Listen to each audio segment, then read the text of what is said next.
Yes, sir. Yes, sir. Yes, sir. Yes, indeed, Parlay. We are back in here. One time for your mind. It is your peoples, your boys. We are back on our regular schmegler day, Tuesday. It is your two favorite heels shooting the shit. with you.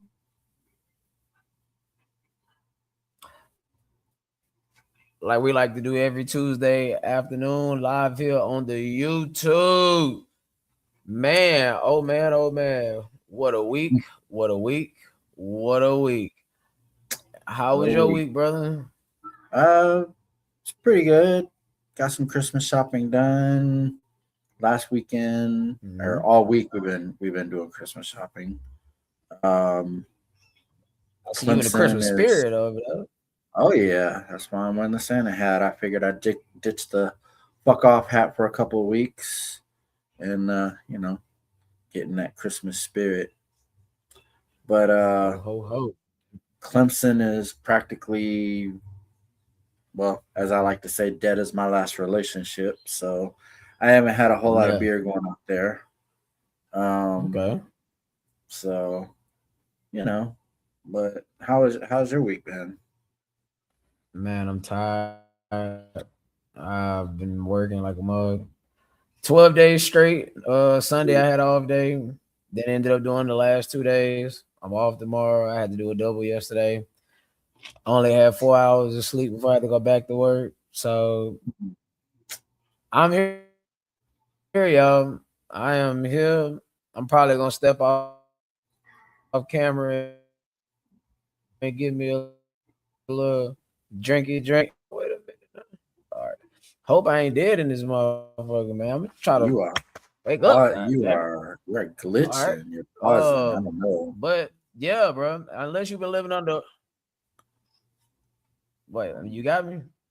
Yeah, you're good now. Can you hear me? No, it.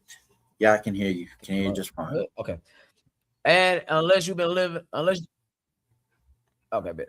Unless you've been living under a rock the last 2 days, 3 days, it is the end of an era, and the sport of professional wrestling. John Anthony Phoenix Cena, Jesus Christ, what's Yeah, going on you're here? glitching out, dude. I don't. Hmm. Black. Yeah, you're Hold on, right glitching quick. a lot. You're like Give me fucking 1 second. fixing it. Yep. So, as he said, unless you've been living under a rock the last couple of days, then you know what happened Saturday. We will get into that in depth. We all have an opinion on it, I'm sure. I know I do.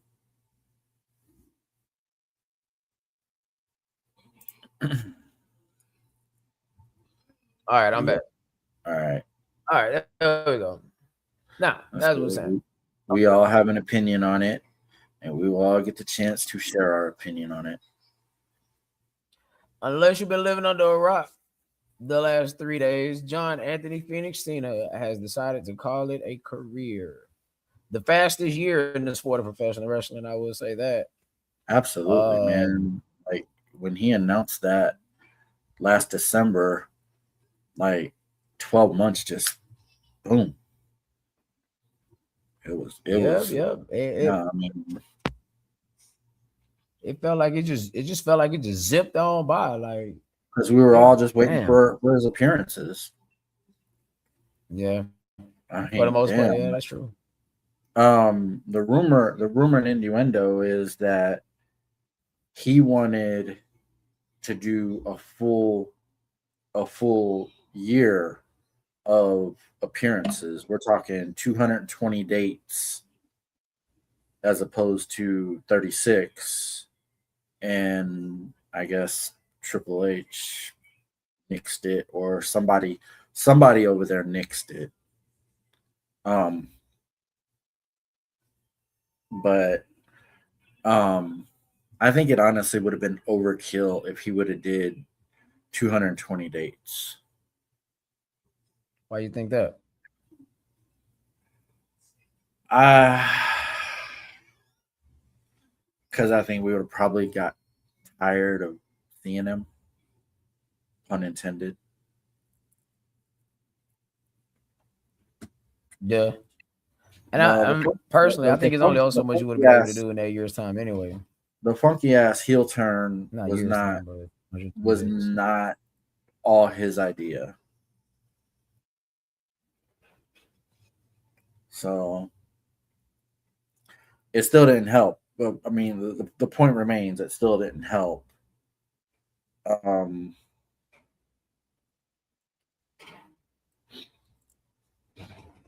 not a whole lot to say, really. I mean, there's plenty to say, but Well, um, well, personally, it's okay. If we wasn't gonna get the Edges, the Jerichos, the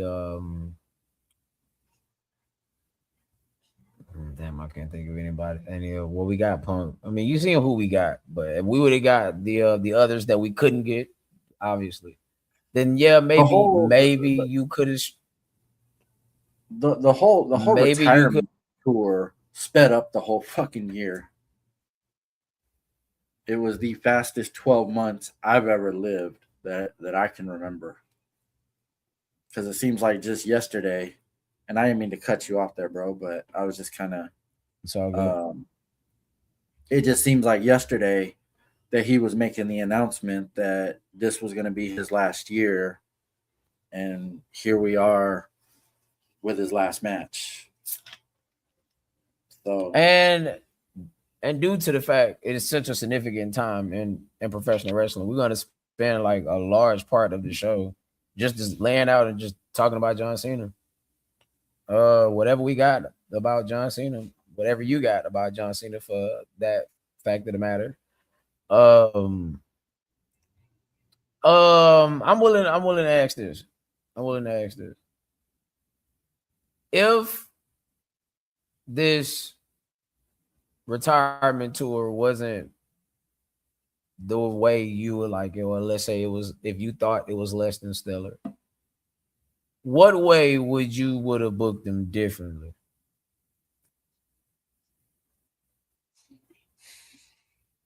well, I definitely don't think I would have turned him heel like they did. I'm with you on that. I mean,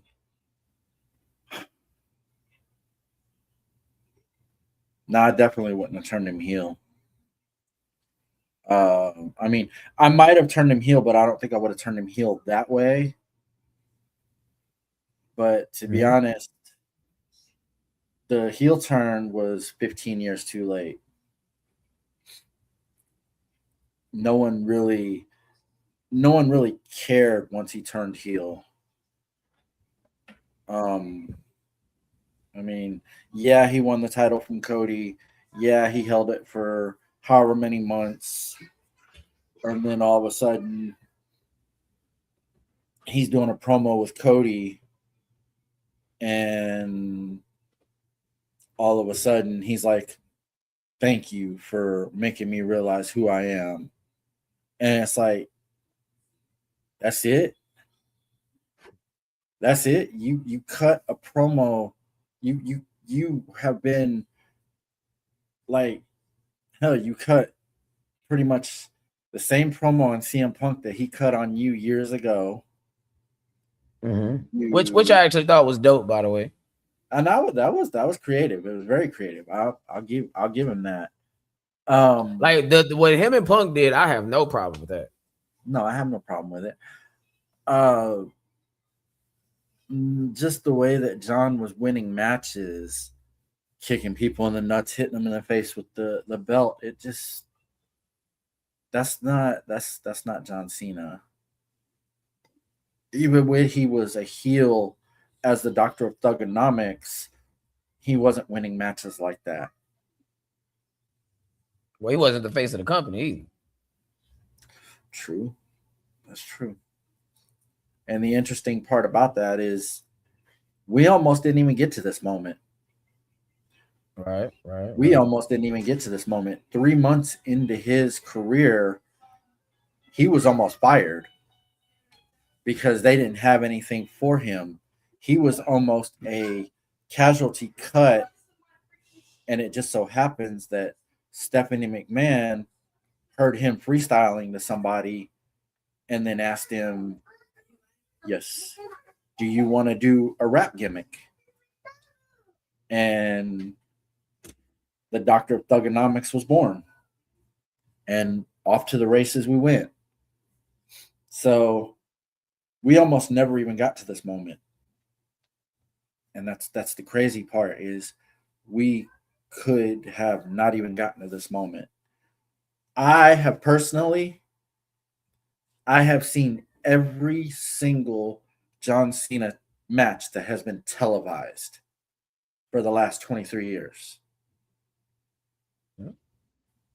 I've seen every single one of them, the good, the bad, the downright fucking ugly. Um, I can't believe I'll never see him in the ring again. But Damn, bro, all you good sounded things. like the man died when you said that. I I ain't gonna lie to y'all. I cried a little bit Saturday. Ain't even gonna lie. I cried a little bit. I I cried when he tapped out, and then I really fucking cried when he took off his shoes, his armbands, his wristbands, and left them in the ring. And you know, Nikki. yeah, Excuse me. I ain't gonna lie to y'all. I Excuse I, me. I cried a little bit, and I said the same thing when Ray Lewis retired from the NFL. There'll never be another John Cena. There will never be anybody close to John Cena ever.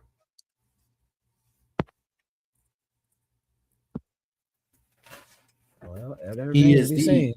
he is the absolute most popular and best homegrown star that WWE has ever had.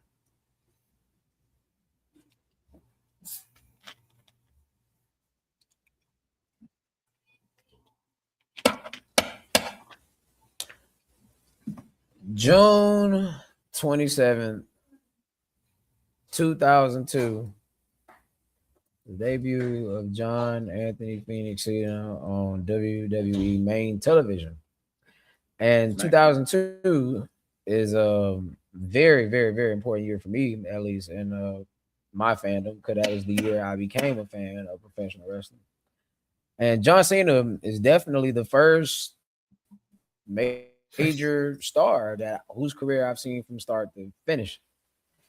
And I remember when he was doing a rapper gimmick. Hell, I remember the different jerseys he used to come out in, Mm-hmm. the brass, the little, not brass knuckles, but the little knucks he used to have. Mm-hmm. The And it's Lock. crazy because SmackDown at that time, like SmackDown was must see television. And I'm Mm-hmm. not gonna say it was because of John Cena. I mean, Hang that on a was second. happening before Cena even. That was happening before Cena even morphed into the Doctor of Economics. Oh yeah, we gonna talk about it. We gonna talk about it. But that for definitely, because I got some shit I like to say about that. Um, Cena's first major program, at least as the Doctor of Thugonomics, was with the Undertaker, I believe. No, Brock Lesnar actually. Everything else. Brock Lesnar. No, it was the Taker. Nah, hell no. Nah. Damn. Sorry, I'm back. Ah, fuck. I don't forgot. I hope I didn't. You had to step off camera and handle something. She was asking me what the hell I ordered. um. Oh, Okay. but nah. Cena's first major program. I was saying Cena's first major program, whenever he was the Doctor of Thugonomics, was with Brock. Brock. Yeah, that would have been Backlash Brock 2003. Lesnar. Here comes the Because he wasn't. pain. God made me Yeah, because he strong. wasn't on the Forget to WrestleMania give me 19 card. brain. Now, let me ask you this: if you were to, that's funny. If you were to drop John Cena as the Doctor of Thugonomics on Monday Night Raw in 2003, do you think it would have translated the same? That's a question for the chat. Also, if you drop the Doctor of Thugonomics into Raw in 2003 instead of SmackDown, would it be the same?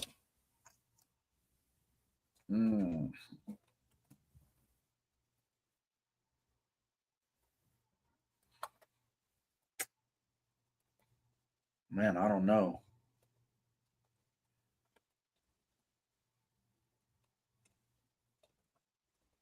That's a good question.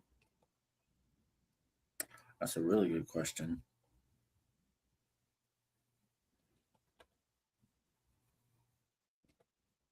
Yeah, man. Take a swing at it. Would it have had the same effect if it happened on Raw as opposed to SmackDown?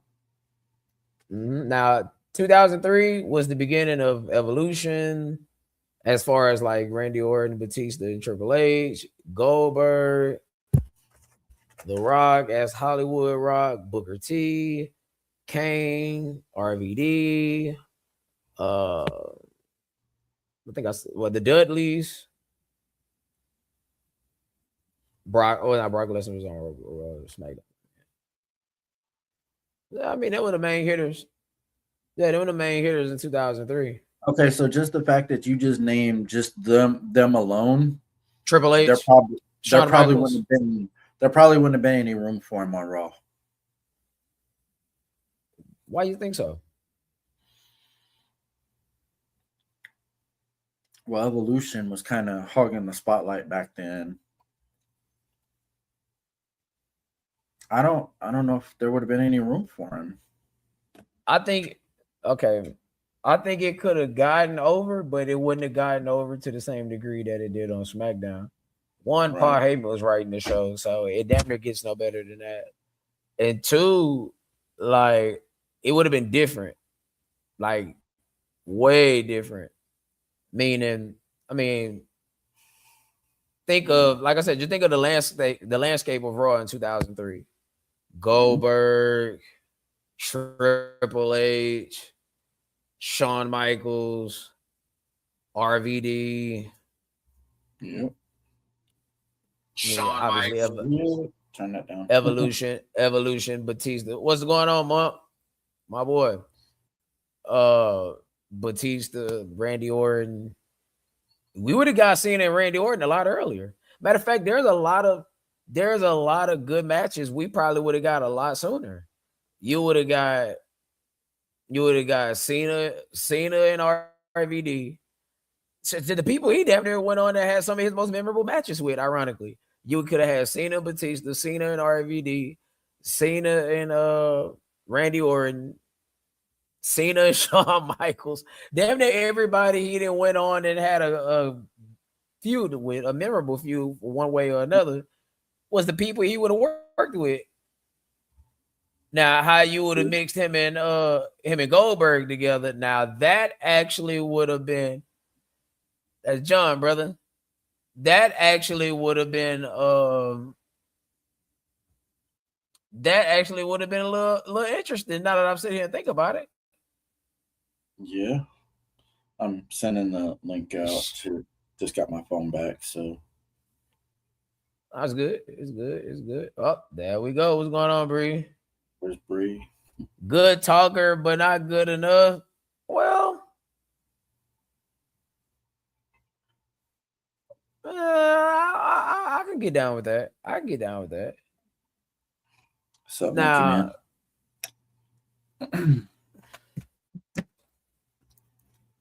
Mark, my boy. Now,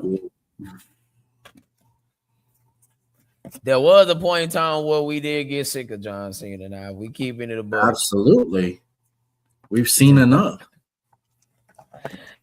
We've Super Cena seen was a real thing. Super Cena was a real thing. Okay, I got another one for you. Super Cena or the Doctor of Thugonomics? Not which one would you prefer, but if you were to drop both gimmicks, bro, and you had to keep one but get rid of the other, which one would it be? Actually, I guess I am asking which one would you prefer? What about y'all? Which one would y'all prefer? Super Cena or the Doctor of Thugonomics?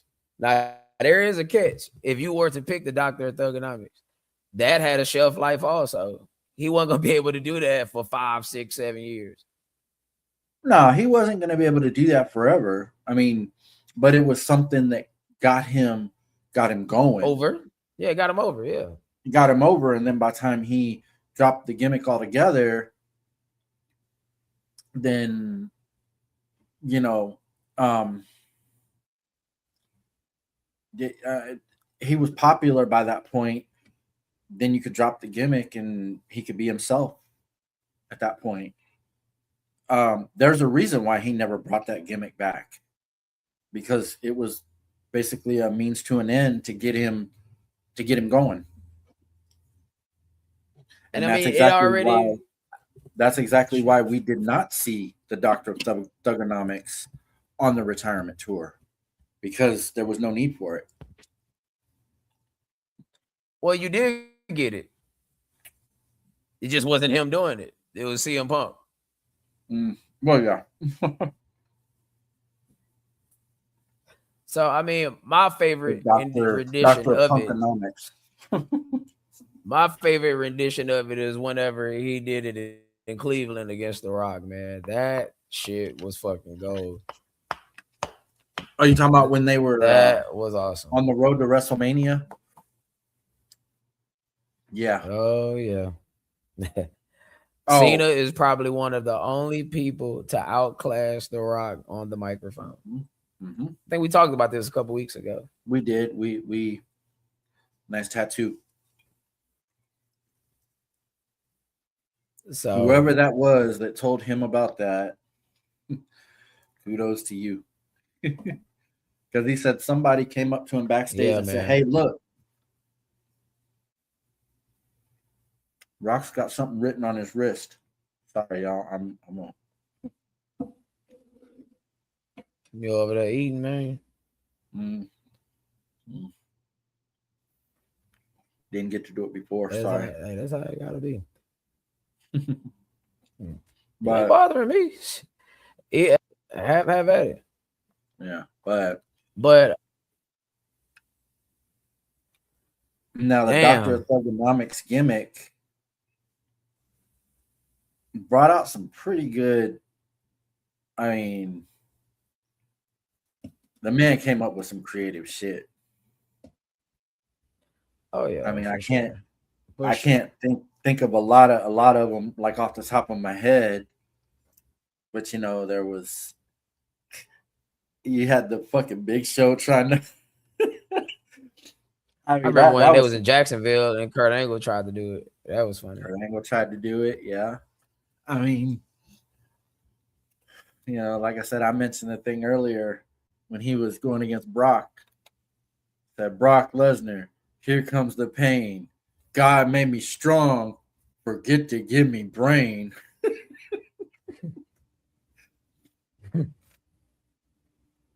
And then who could ever forget the moment on SmackDown where he told Steph, said, "Let me smack that ass." And she's like, "You know what? Put your money where your mouth is, John." Oh yeah, Triple H, boy, man, smacked your wife on the ass. Yep. Okay, so I got 2 questions for you. Sure.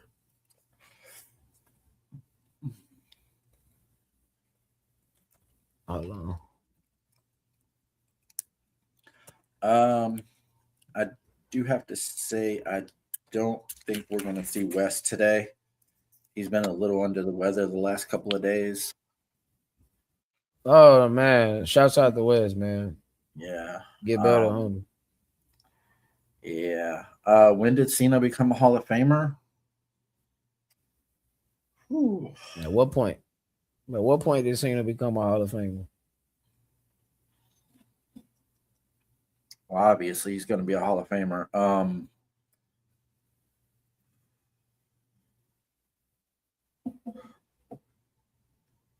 What? You come on, chat. Y'all talk to us now. When did Cena become a Hall of Famer? Yeah.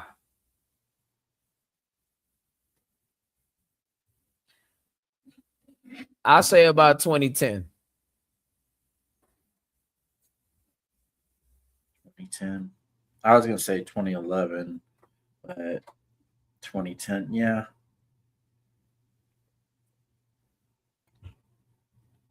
I say about 2010. Yeah. What do y'all say, man? No, you're probably spot on with that one. I mean, that's about solid. About 8 years in the game. 8 years in, yeah. This would have been right after he came back at Madison Square Garden and won the Royal Rumble. Oh my God, that was a hell of a moment.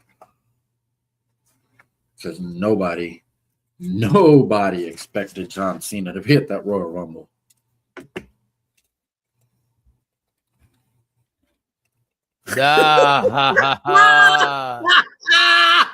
Yeah, that's a There good you one. go. That's the comment of the night so Very far. nice. Very fucking nice. A lot of people criticized him for that. I don't understand how you can criticize him for that because that was his house. I mean, His house, his money, his legacy. yeah, his rules. You know how that go. That's awesome, though. There you go. There's the Hall of Fame moment right there. Man. Total D was with him on it. I seen a couple clips. That was kind of crazy. Yeah. Hmm. Um. Yeah, I don't. mm, You should induct Cena in the Hall of Fame. Well, you're asking the tough questions tonight, aren't you? Oh, you saying?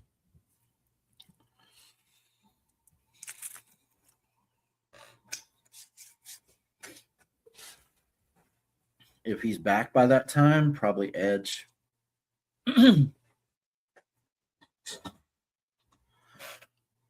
Not mad at Randy. Randy's a good one too. I'm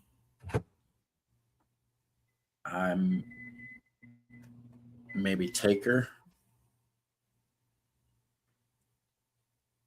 Kurt Angle. Hmm.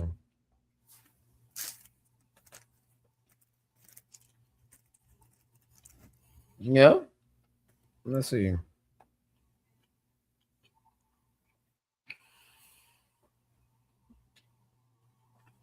What about Leslie Matter? Who? I know that you probably don't know who that is. But Leslie Matter is the president of the Make-A-Wish Foundation. Well, if you're She's gonna go, been on the leadership team since 2013. And the reason why I'm saying that because that's how I worded the question. Who should, right? Doesn't mean that's who would do it. no, because they Because usually have a wrestler do it. well, not always, but I would. generally. I mean, shit. His own dad could probably do it.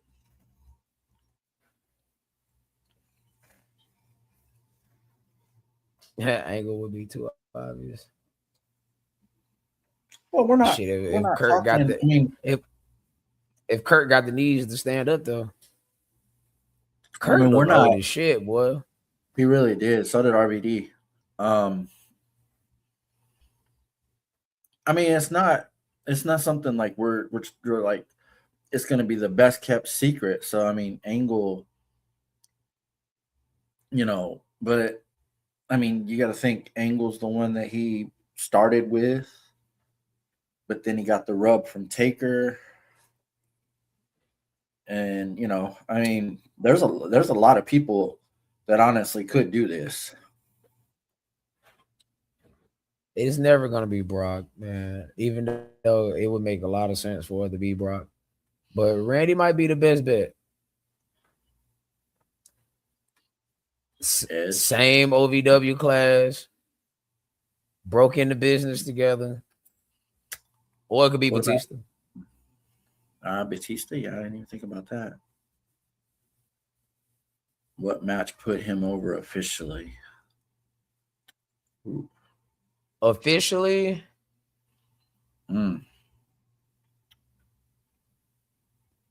Officially, when he won the United States title from Big Show at WrestleMania. Yes. Yeah. That was the match that did it.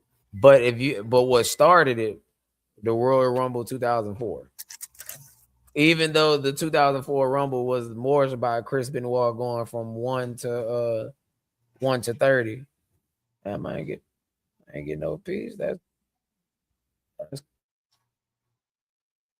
what's up? Oh, my bad. I had something going on in the background.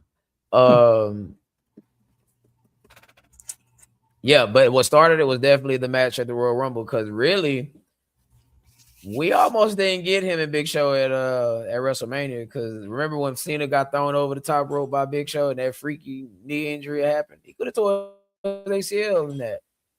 I mean, I think he only tore his MCL or his meniscus or whatever the case may be. But whatever it wasn't something too significant to where he couldn't work Mania. Nah. Damn. It's a lot of Cena moments. There are a lot of Cena moments. Man.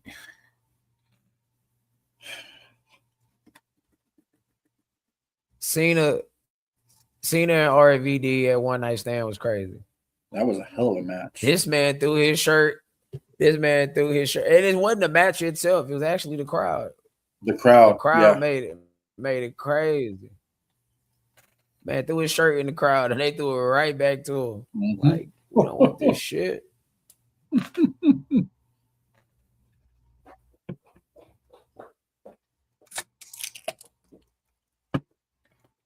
Here's to y'all. Him and Orton, bro. Him and Edge, him and Orton. Randy Orton, but I really think. Oh, I was going somewhere with him.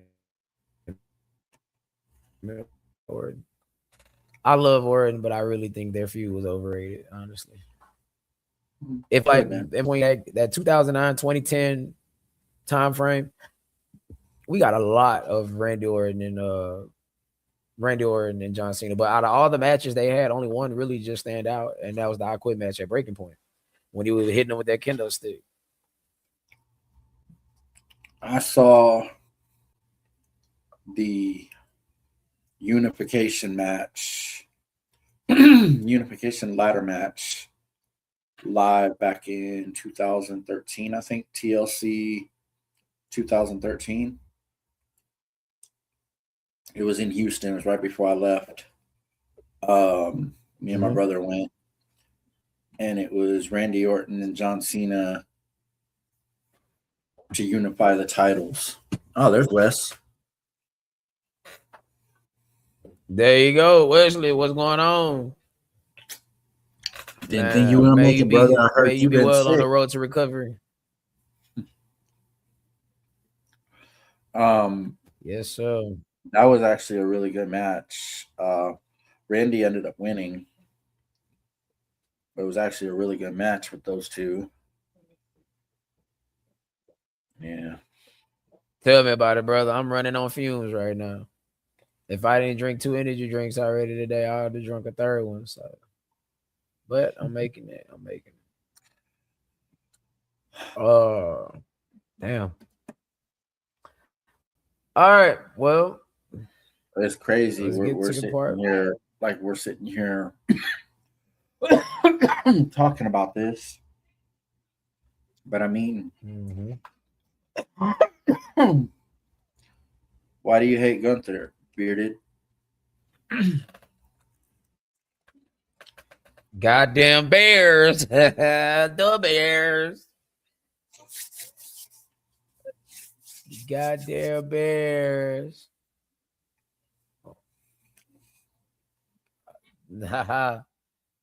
Sound like my boy was doing his thing there. If you hate him, No, the no, bears. no. What the It's fuck? not that he could have let Cena win. To be honest, I'm pretty sure John Wasn't wanted to Gunther lose. didn't have no stroke in this. Mm-mm. I think John wanted to lose. I Yeah, think no, it's John tradition for the old timers may to go have out on even the back. had. I think John may have even had a hand in the booking of that match. What makes you say that? So what? What makes you say that? Because I'm only asking you that because it's, I mean, 23 years of not having a hand in nothing all of a sudden. I'm sure he's had a lot more hand in this retirement tour than anybody. I mean, than he's ever had. So, I mean, Triple H pretty much said it at one point that John has Triple H is not to be trusted. no That's Triple H isn't to be trusted. He's not to be trusted. His word ain't credible at all. Right now, Triple H is a very polarizing figure in the Okay, IWC. fair enough. But Now, I have read several reports that just like Nate here, he chose to go young out like Nate, that. But nothing's confirmed. It's only the only thing you can really go off of is his the smile and the smirk. I mean, we'll get into the smile and the smirk here in a minute, but it's like he did it his way. And no, and Gunther probably had no choice in this. No choice in I this mean, whatsoever. I'd just be happy to be there if I'm Gunther. I could have went out there and lost. I'm just happy to be there because that was the biggest match in Gunther's career by far, with without any shadow of a doubt. Until the summer. But if you have any shadow of a doubt, there's no reason because you are definitely watching your two favorite heels shooting the shit. With you. Like we like to do every Tuesday right here on the YouTube, and you was drinking my drink. Jesus Christ. Shouts out to our boy talking monkey business with Monkey Man. Make sure y'all give our boy a like, follow, and subscribe, and tell him that your two, sometimes three, and even four favorite heels sent you sent you his way. And shout out to my boy Bearded, our boy Bearded Conversation, our third favorite heel. Yeah. Make sure y'all give my boy a like, share, and subscribe over there on the YouTube and on the vertical. But I think, look, if you can access you on vertical, bro, put your link down there in the comment section. Bearded. Shout out to our boy for show over there for show TV. Make sure y'all give our boy a like, share, and subscribe at for show TV 766. You see it right there on your screen. Yeah. And our boy Tiger Mike at Tiger Mike 84 on Twitch, streaming everything MLB the show like he like to do every weekend. Make sure y'all go give our boy a follow and a shout out and tell him that your favorite heels sent you his way. That's right. Now, okay, hold on. Let me take this shit down. Okay, now we back on here. If you go back to the end of the pay-per-view, he mounted something on the lines of "I chose this." Very nice. I mean, there's no doubt that he Yes. probably chose to go out that way, but no, you know what? Go ahead, brother. I know you got some shit to say. Let me talk a little shit about this. Go for it. First, Saturday night's main event as a show in its entirety actually was pretty good. It wasn't a bad show, none whatsoever. I think it's the best one they've done in a while. Mm-hmm. Now, AJ Styles, brother, it's time. It's time to go ahead on and hang it up before you seriously hurt yourself doing that phenomenal form. This is like the second time in a year that he done bust his ass trying to do this move. Yep. Now, I'm not saying brother's lost a step. I still think he's one of the best ones that's doing it right now today, even in his current form. But big dog, I would hate for something catastrophic to happen to you for trying to do this move or whatever. Because I know that wasn't scripted like that. That wasn't some type of angle. There wasn't some type of ploy to storytell through the match or anything like that. Nope. The man just genuinely slipped. Mm-hmm. But man, that landing looked rough. It looks brutal. It did. So what did y'all think about Saturday night's main event? Thumbs up, thumbs down, thumbs in the middle? Yes, including the main event. I'll go thumbs up. What do y'all say out there in the chat? Thumbs up, thumbs down, thumbs in the middle?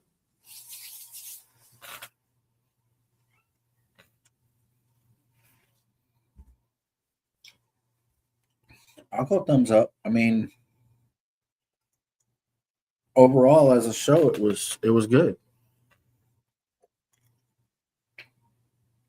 Okay. Okay. I mean, the other matches on the card were pretty damn good. I mean, you called what's his name interfering in Oba and Cody. Like you called Oba that. Femi is the guy. Oba Femi is the future, boy. He is. Oba Femi is the future. Y'all heard it here. He was absolutely locked in from the moment his music hit. He was locked in. And before Drew interfered, he was dominating that match.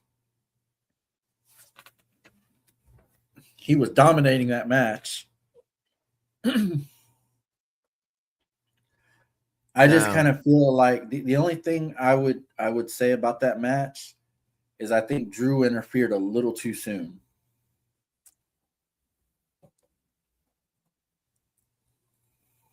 I'm putting on my bucket list, brother. I'm thinking Drew interfered a little too soon. Well, you can't give it all away now. No, but you can't give it all away. You just gotta give him a little bit. You could have waited a little bit more. Maybe when Cody looked like he was, maybe starting to get a little bit of momentum, because like let him hit a crossroads on Oba or something, then have Drew interfere. But I think he came out a little too soon. It still had the same effect. It still had everything. I mean, that was the point. You said it was going to happen, and to be honest, I really wouldn't have been mad if Oba would have went over Cody. But you're not going to have your champion lose like Bet that. not. Bet So, not. uh, Oba is most definitely the future. That man is, he's a fucking bona fide badass. And for a big man, he moves so damn fast. And only been doing this for 3 years. But like for a big man, he moves fast. So, 3 years. you know, 3 years. I'm I'm telling you. Now, as far as Soruka goes, I like Soruka. So do I. I like her a lot. So do I. Now, I don't know what she is as a promo yet. We'll soon find out. But the only thing I don't like about her finish is that her opponent has to give themselves to her, if that makes any sense. It does. It makes a lot of sense. Like when you're doing certain moves, like, okay, hypothetically, when you're doing the power bomb, yeah, your opponent gives themselves to you and means to lift you up, but you're still pulling them down and slamming them. Mm-hmm. But to do her soul snatcher, now I love the move. Now I'm not in no way, shape, matter, or form shitting on the move, but literally the opponent has to lean their head in and almost walk to you in a way. Mm-hmm. Yep. Now, still a hell of a move, though. It's still a hell of a move. Yeah, no, it is. It's a very creative twist on the diamond cutter. Mm-hmm. Now that's a hell of a name for a finishing move, though. I can't even lie to you. The Soul That Snatcher? is a hell of a name, a soul snatcher. The Soul Snatcher. That means so. Oh, bullshit. Yeah, somebody that had they soul snatched, somebody in the comments that had they soul snatched before. Yeah, I had mine snatched last night. Y'all didn't hear that from me though. If you don't want your soul snatched, this if you don't want your soul snatched, make sure y'all. Oh my god! Make sure y'all check us out over there on Cash App, Money Side STSJ Dub, and on PayPal, John at John.Wiley316 at gmail.com. And as always, any and all donations is welcome and appreciated. Thank you. Yeah, man. I couldn't resist. Boy. Yeah, I couldn't resist. Woo! Now, as far as the main event goes, okay, we get here. We're gonna talk about it. This is the time. John Cena, Gunther, man. Let's hear it. Well, what y'all got for it? Or do y'all want to hear what I got first? I say you got the floor. Or do y'all want to hear what I got first, man? I say you got the floor. Because honestly, I'm conflicted. I'm conflicted, bro. A part of me is like, what the fuck was that? That was some horse shit. And it's not that Cena lost. I mean, Cena lost. Yeah, I know what I'm saying. It's not that Cena lost. It's the way in which he did. It's not that he tapped. It's the way in which he tapped. Then another part of me is like, damn. It's like watching a movie. And it's like watching a character being written off of television. Like he died out or whatever the case may be. Right. Now, I've seen this and I found this to be very interesting. Let me pull this up. There interesting take. There we go. Cena tapped out because the man who never gives up finally let go of the WWE universe. Shit was poetic. I watched her a couple times. And that's what made me feel like, damn, Yeah, it's like watching a character on a long running episode dies out, or it felt like Martin. I don't know if they ever watched Martin. Like when Martin last episode, he signed the wall. Man, that was tough. Or when Will Smith walked in the house and the furniture was gone, it was pretty tough. Yeah, That's the way. That's the way a part of me feels. Now, yeah. where? Shit. Hold on, y'all. Hold on, y'all. Give me 1 second. I got it. My shit don't want to scroll down, bro. What kind of bullshit we got going on here? Uno, 1 minute, y'all. Hold on. Damn, he just left me by myself again. Oh, there he goes. Jesus, fuck. Let me turn this shit down. All right. There I go. But yeah, that's one part of it. But then I read this. Might be a little small, so forgive me. John Cena just lost his final match to Gunther. And if you think that's an L, you missed the lesson. That loss just stamped Cena as the greatest of all time. He didn't go out on top to protect his ego. He didn't demand a fairy tale ending. He didn't steal the moment from the future. He passed the torch. John Cena understood something most leaders never do. The business is bigger than the individual. He lost so the next generation could win. He stepped aside so the industry could move forward. He protected the system, not his status. Now let this hit church and business. Older leaders, if you have to always be the strongest, the smartest, the most anointed, the top producer, you're not building legacy, you're building dependency. Real leaders don't die on the throne, they leave successors. Real fathers don't compete with sons, they equip them. Real builders don't herd influence, they distribute it. They distribute it. If your absence would collapse what you build, you didn't build a system, you built the stage. Cena just didn't end a career, he secured the future, and that's not a loss. We will not see that next season. We will see it probably the season after that. The next season is probably going to be dealing with SummerSlam.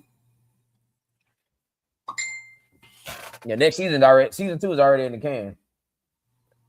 Um, to that, I say, shit.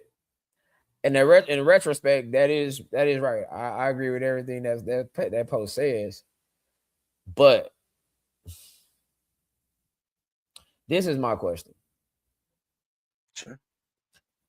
I understand that professional wrestling is scripted, is entertainment, and if you want to throw the fake word out there, okay, I it's fake. swear to God, Whatever. motherfuckers get I the mean, ass whooped and get shot behind that word. We had that conversation earlier. it is what it is. So you want me to say make believe? I mean, Whatever. nah, now a predetermined, but anyway, Scripted. but Scripted is good the enough. it's the fact that you can't sell the illusion that is scripted. And I understand that we live in a time where kayfabe is dead. Social media have run rampant. It's hard to hide and keep things secretive, et cetera, et cetera. Absolute rampant. But some things you can keep within the confines of the business. Now, I for one, I'm not mad that Cena lost. I just don't like the way it happened. I just don't like the way it was executed. Like, if you're getting choked out, let's just say this is for real. You're getting choked out. You gonna smile and say I give up? Yeah. I And most importantly, what does this do to a move that this man been trying to get over for the last year and a half? How can you ever use this move seriously again he and it probably be won't believable? ever use it. He probably won't ever use it again after that. I mean, number one, you smiled while you're in the move. I mean, there's two ways that can go. You can look at that as because Gunther kept locking it on him. I think I counted maybe 10 times. maybe Let me ask 10 y'all. different times that he locked that move on him. Maybe John was smiling as if to say, "Okay, that's it. I can't What get if? out." What if? Let's go back to WrestleMania 20. What if in that triple threat, Triple H in the middle of this crippling crossface, and we know how protected that move was. What if he smiled and tapped out? What will we be on this? What will we be saying?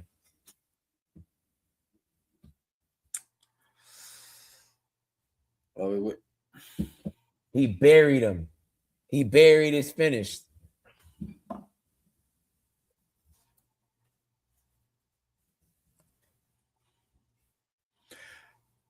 listen, y'all. They told the That's correct story in the match. They were telling the correct story. Gunther was unbeatable. John Cena had hit him with 4 AAs, hit and he put him in the STF.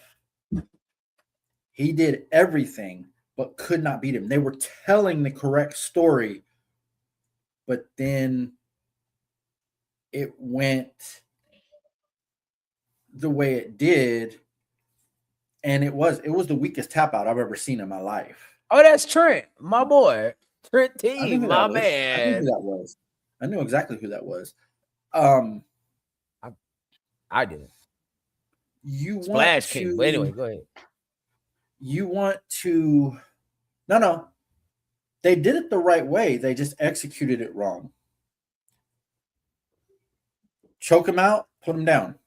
That's what my boy's been saying for talk about A Goldberg, match. talk about Cena, talk about Brock, talk about everybody that's gonna be retiring down the line. Choke them out, put them down. They did this to push Gunther as He a agreed, monster my boy. heel, as a monster heel, kind of similar to how Brock was pushed after he broke the streak, kind of similar to the way Roman was pushed after he beat Taker at WrestleMania. And he came out the next day on Raw and was like, "This is my yard now." But they executed it wrong. They executed it wrong. And it wouldn't surprise me in the least if this is the way that Cena wanted to do it, but at the same time, it it pretty much as my boy here just said, it shit on his finisher. It shit on Shits his on it. submission finisher. How can And you ever see Gunther put someone in the sleeper ever again and take it serious after John Cena smiled? now I wonder if that part Cena went into business for himself. Now I'm not. I do believe. First time in history? I wonder. I wonder. I didn't say he did. Now let me make sure I preference that. I'm not in no way, shape, matter, or form saying he did go into business for himself. But I'm saying, what if he did? Are you Because saying it that just seems weird. Like the whole sequence seems weird. Like I'm not denying that he wanted to tap out. That's fine. That's cool. That's Gunther great. didn't seem mad? You can't see it. If you're putting somebody in the chokehold, you can't see what facial expressions he make because his head is figuratively, well, not figuratively, his Well, head okay, is literally right here. I know what you're You're behind saying, the man. Pause. but I'm saying it. What I'm saying is, um, I mean, if someone goes into business for themselves, then the uh, the situation would be, that wasn't supposed to happen. Why did we just do that? Now, I think this is just the old school in me because I think nowadays the wrestlers are way more lackadaisical. than what they were way back when, and way less protective over themselves as they were back then. Because if you did that shit back then, yeah, you'll get your ass kicked. You damn That's near what I'm get your ass saying. shot on in the ring. But I'm saying nowadays wrestlers do TikToks and all this other goofy shit. I mean, Bailey was on the Undertaker's podcast saying how they don't even sit at the monitors and watch matches anymore. Like back then, you couldn't just leave when your match was over. You used to have to sit at the monitor and watch, learn, understand something. I stated what already, Bearded. But Now, I get it. if you want to get Gunther over, I'm sorry. No, go ahead and finish your thought, and then I'll go with what I'm gonna say. Now I get it. The ultimate goal, well, not ultimate goal, but the direction we are headed to is Gunther is now the guy that's gonna put down the guys. And what, about 3 months ago, a little bit, about 2 months ago. When matter of fact, when it was announced, SummerSlam, Minneapolis, Brock Lesnar retirement, Brock, put him down. And you got to build Gunther to be on Brock's level. Now, no matter how protective or very nice, no matter how protective they have been over Gunther, he still is not on Brock Lesnar's level. So you got to build him there, and this is the way. This is the way. Now, what program you're gonna have Gunther with at? Oh my God. I think they just told us. They just told us. AJ Styles. Choke him out, put him down. Yeah. We've never had that match. Damn. Yeah. Choke him out, put him down. His contract gonna be up in February. You negotiate to keep him through WrestleMania, however you got to get that done. And it's with Gunther. Choke him out, put him down. And you don't have to immediately thrust Gunther into the title picture because of Braun Breaker. They did have a face-to-face confrontation on Raw. Yes, they did. Yes. And my brother actually messaged me at that point and said it looks like AJ and Gunther next. So AJ's leaving in February unless they can extend him to WrestleMania. Yeah, you have him put AJ down at WrestleMania, which gets more heat on him because people are already pissed off that he retired John Cena. Okay? People are already pissed off about that because Gunther had to be escorted to his car after the match Saturday because fans were getting unruly about it. And of course, there was what happened on Raw where he pretty much came out and said, I made John Cena tap out like a little bitch. He said it like 3 times. And they were getting pissed. And then when he got backstage, you had everybody back there getting pissed off at him, saying, oh, I bet you feel good about yourself. You did this, you did that. It's like, I mean, what was he supposed to do?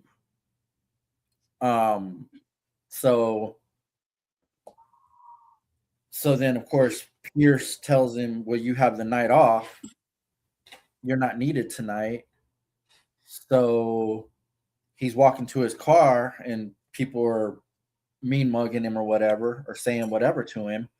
He gets out there to his car and AJ's standing on his car, not standing on his car, but standing up against his car. And they have a moment where they look at each other, stare each other down, and AJ says something to Gunther that I couldn't exactly make out. And then he said, go ahead, here's your car. So, yes, I absolutely think that's what's next for Gunther. But what I was going to say, if you want to get more heat on Gunther, why not have him use the STFU as a finisher? Use the move of the person that he just retired that everybody is pissed off that he retired. have Gunther start using John Cena's submission finisher. Hell, even start having me use the fucking attitude adjustment too.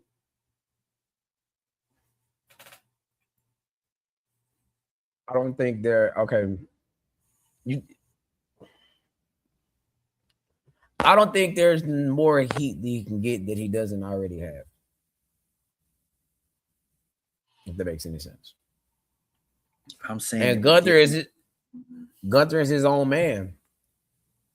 Regardless of how he may seem or they may portray him, he's always been his own man. That's why up until the point he kicked whoever in the dick. Who is that? He just wrestled. Oh, there's Ash. It was somebody he just wrestled and he just low blowed the shit out of him. Solo. Gunther don't cheat. He didn't cheat. Well, he rarely cheats. He beats you clean. Like he beats you professionally, humbly. And that's what I mean. Like he is his own man. And at this point, okay, if they were to do that, that would start admitting that you didn't know how to get this man heat. Which, again, in this situation, in this specific scenario, just beating Cena in itself is going to get you the heat. Good point. I mean, he's fair enough. He's good. I mean, I'm not going to sit here and say he's great on the mic, but he's good enough on the mic to where his promos can generate the heat. There we go. D Blacker fella. Well, I mean, he flat out got out there and said, "I made John Cena tap out like a little bitch." How the fuck are you doing that? I didn't want you to hear what I had to say off camera to somebody. No, I'm saying, how do you? At the bottom of the screen, you just hit camera. Oh, okay. There we go. Yeah, Beanie. Drop the link to what, Beanie? But okay, now Gunther, AJ WrestleMania, right? That's what I say. Choke him out, put him down, right? Oh, the StreamYard link.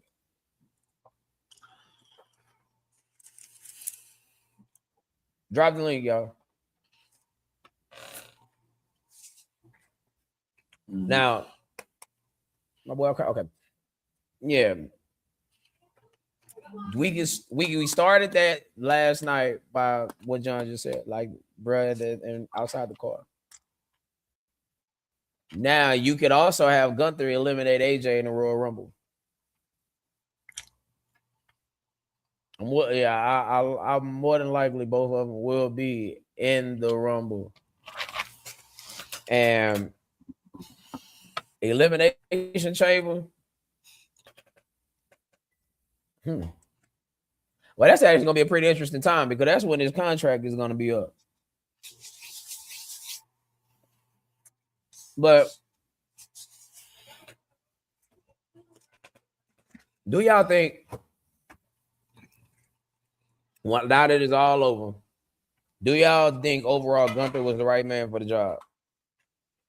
And if not, who y'all think it should have been?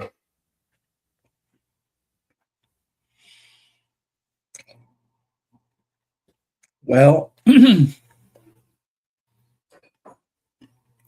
for what we have available, I'd say Gunther was the right person. Now, who is the right person then, Bearded? Let me know. Yeah, I'm curious to know that myself.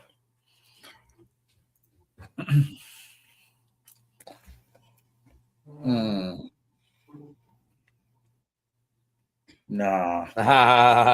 Dirty dog. Hell, hey, Knight. Yeah. LA Knight got put off TV last week for some reason. Whoever had the best finisher? It's a matter of preference, brother. It's a matter of preference. But my personal opinion, I gotta go with the Stone Cold Stunner. Stone Cold Stunner was a damn good finisher.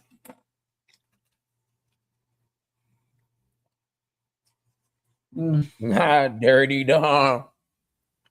Damn, we got 10 people in here. Well, make sure y'all like, share, and subscribe.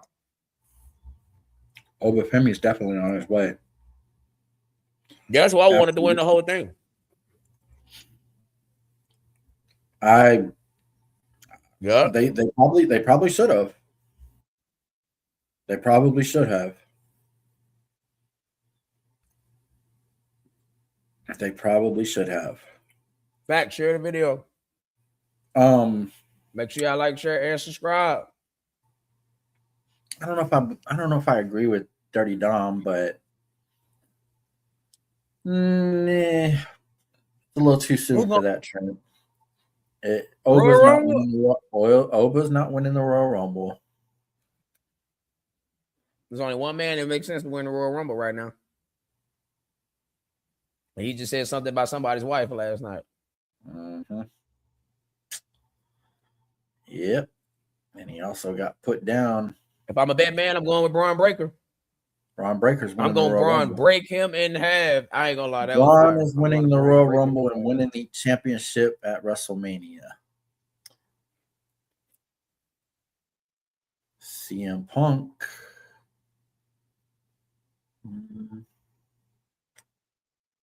I don't know. I think CM Punk is I don't see Punk walking into I don't see Punk walking into WrestleMania as the champion. So God damn it. So you've been out of that since 2003. So you're saying, I think you said something, it might have been last week, if I'm not mistaken. You said CM Punk possibly wins the Elimination Chamber and goes after Cody. Yep. Or whomever the WWE champion is at that point in time. Because I'm sure you've seen that video with him and Drew. Well, I think if I'm booking it, I'm having Braun walk out of that Raw with the title. I'm not mad at that. I'm not mad at that. No, I'm not mad at that at all. It'll be a hot way to start the new year. Mm-hmm. Braun needs to do it. We here, brother. I appreciate you. Braun needs to leave that anniversary show with the title. I love that. I do too. I love it. Because it keeps Jey Uso out of the main event. Exactly. And it just basically goes to show that maybe Jay was not cut out for singles. Bruh. Like, look, I'm going to say this. I'm going to leave it alone. I promise you, because it's bruh. It gets no bigger than you winning the Royal. Please name a bigger moment you can book other than winning the Royal Rumble and winning the championship at WrestleMania in tap out fashion. And you tapped out Gunther. And the thing is, Bearded, if we just got to be honest with ourselves, brother. Let's be honest with yourself, brother. You know, you my boy, I love you to death, boy. The Bears, yeah. But Jey Uso is a way better tag wrestler than what he is in singles. And you putting him back with Jimmy, it strengthens up the tag scene. Because the tag team scene in the company period is dead. Men or women, dead. Not nothing interesting is in the tag team scene. Matter of fact, the tag team scene is so dead. I would much rather Javon and Leon Slater come to the main roster and do their thing. He just cut his ties with WWE too. Wicked. Yeah, I saw that actually. Him no love Trump. You no love Panther. What did he say? I saw that. I did see that. I saw that Mick Foley said he is cutting all ties with WWE because Trump. Jimmy. Yeah. But we're not going to get into that on here. We ain't gonna get No into that politics. on here. No, Two no things you'll politics. never see on this channel: Nope. politics or religion. You'll never see that on this That's right. channel. You'll never see The that on the this channel. closest the closest we're gonna talk about religion is when Vince booked himself against God, and that's if somebody asks a question about it. Come on. Nah, facts. That's why he's trending. Yep. But okay, Drew McIntyre. Round If two. Drew McIntyre doesn't win, if Drew McIntyre does not win the WWE Championship from Cody, very nice. Wait, y'all can, You know, y'all I can need to talk come about to your show, bro. I ain't been on your show in weeks. I feel like I've been neglecting my boy, UN for that. sure. I may need to pop in But there myself. okay. If Drew McIntyre does not win the WWE Championship when him and Cody had their rematch, what do you do with Drew?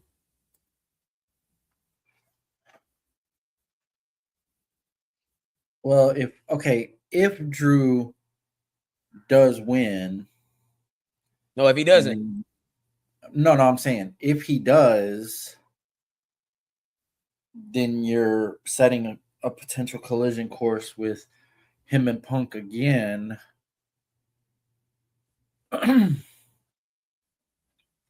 Because I mean, I don't know do better, brother. what you do. I don't know what you do with Drew. Maybe you have him maybe show up on NXT a few times and start something with Ova. He did cost him his match.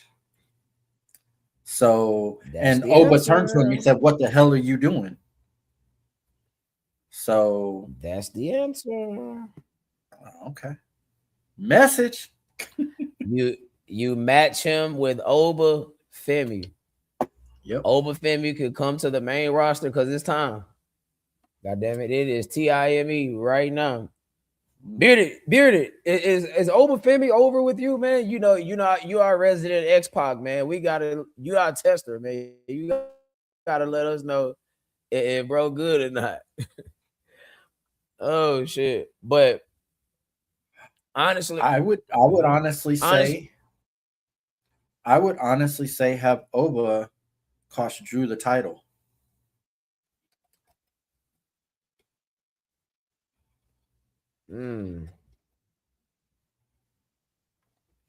Have you fucking over Femi? We'll get to that in a minute. I'm thinking Oba cost Drew the title, which could get them intertwined. It's funny you mentioned DX. You should stick around to the end of the show. Oh yeah. Okay, well, my boy say y'all like him. The rub from Bearded. We got the rub from Bearded. So we got the rub from Bearded, man. He's good. Hey, Oba's legit. Good. Oba's legit, man. If Bearded say you good, then dog, you gotta be good. Cause my dog don't like nobody. He don't like nobody, man. Hey, Bearded is the ultimate heel. Hey, I swear to God. If my boy say you are good, hey fam, you are good. If he says nah, he just don't cut the mustard. Yeah, that's funny. But yeah, not for real. But no, I was just fucking with you, Bearded, man. I'm thinking Oba cost Drew the title, like he cost his match at Saturday Night's Main Event. Mm-hmm. And it gets them. Oh shit! Look who made an appearance. Old Tiger. I hate everyone. Tiger Mike. Damn. Yeah. So this should be a perfect time to make an appearance. Like,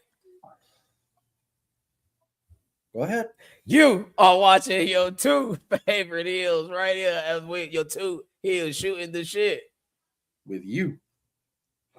Like we like to do every Tuesday afternoon. Since we got 8 people in here, we are thriving and surviving. Yes, sir. Make sure y'all give our boy Monkey Man over there a shout out at TMB with Monkey Man.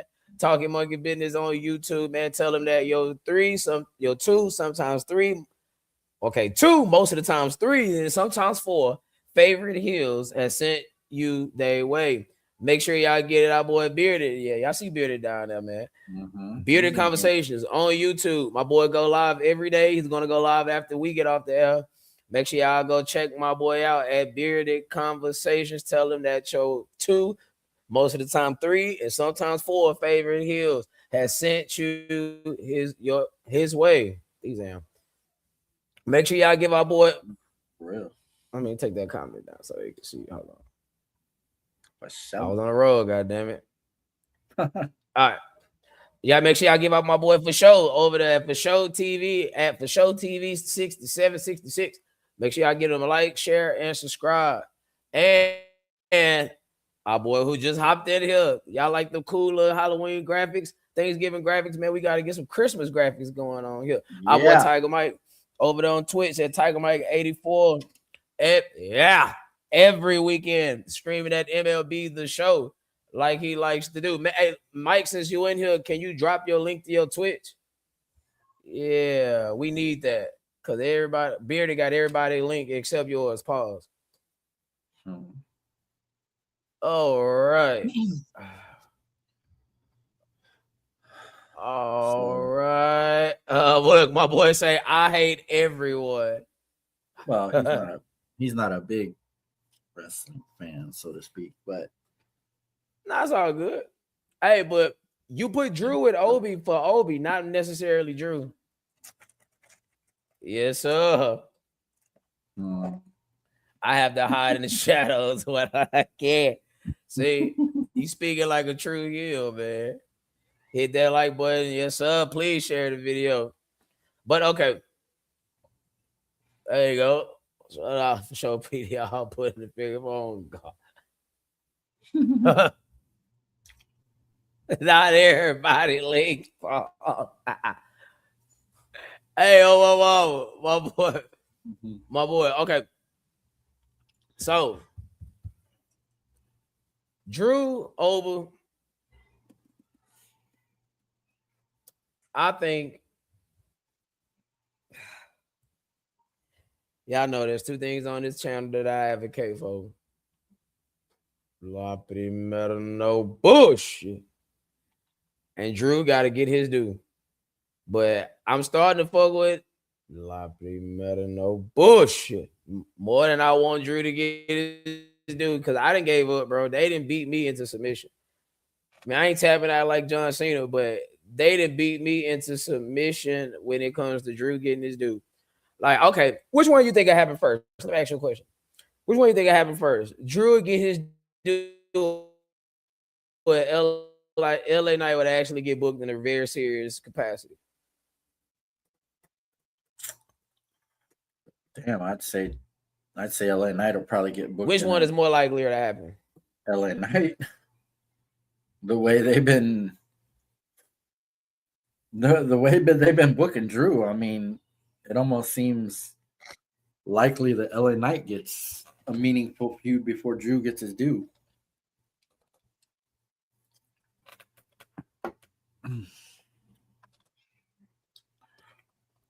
But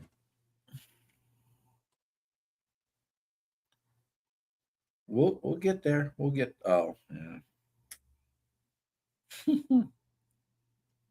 LA Knight probably. Yeah. Austin Theory. Yeah. And the crowd went mild. There was absolutely no fucking reaction whatsoever, even though he tried his best to put on his meanest face he possibly could. The crowd had no fucking reaction to him whatsoever. Appreciate it, Mike. Appreciate it very much. Brother, you gotta send me your Venmo, PayPal, whatever, Zelle, whatever, man. I gotta start donating to your funds, brother. Cause you be doing a lot. Need to show you some type of support. But the truth is, Austin Theory Yes. Nobody cares. Nobody cares. Did y'all care? Let me ask y'all that. If you watched Monday Night Raw, you saw that the Masked Man was revealed to be Austin Theory, something that we all knew. And did you care? Did you care? Not really. Did you care? Not really. No.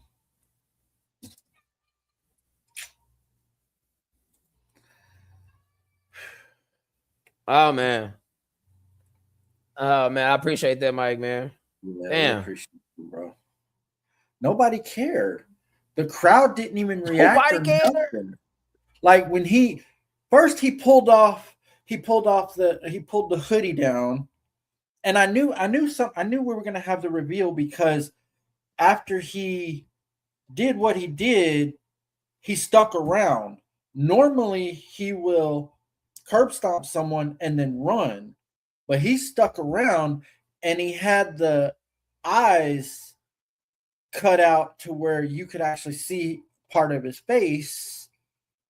So I knew there was the reveal was going to happen last night because he stuck around. I didn't know he was going to go in the crowd and pull the hood off.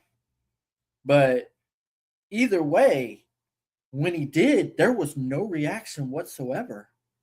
None. No, it was predictable. We said it from the get-go that it was probably Austin Theory. We were hoping it was going to be somebody else. Like my man here was hoping it was going to be Montez Ford. I was hoping it was going to be Sami Zayn. Wow. You know, anybody but Austin fucking Theory. Okay.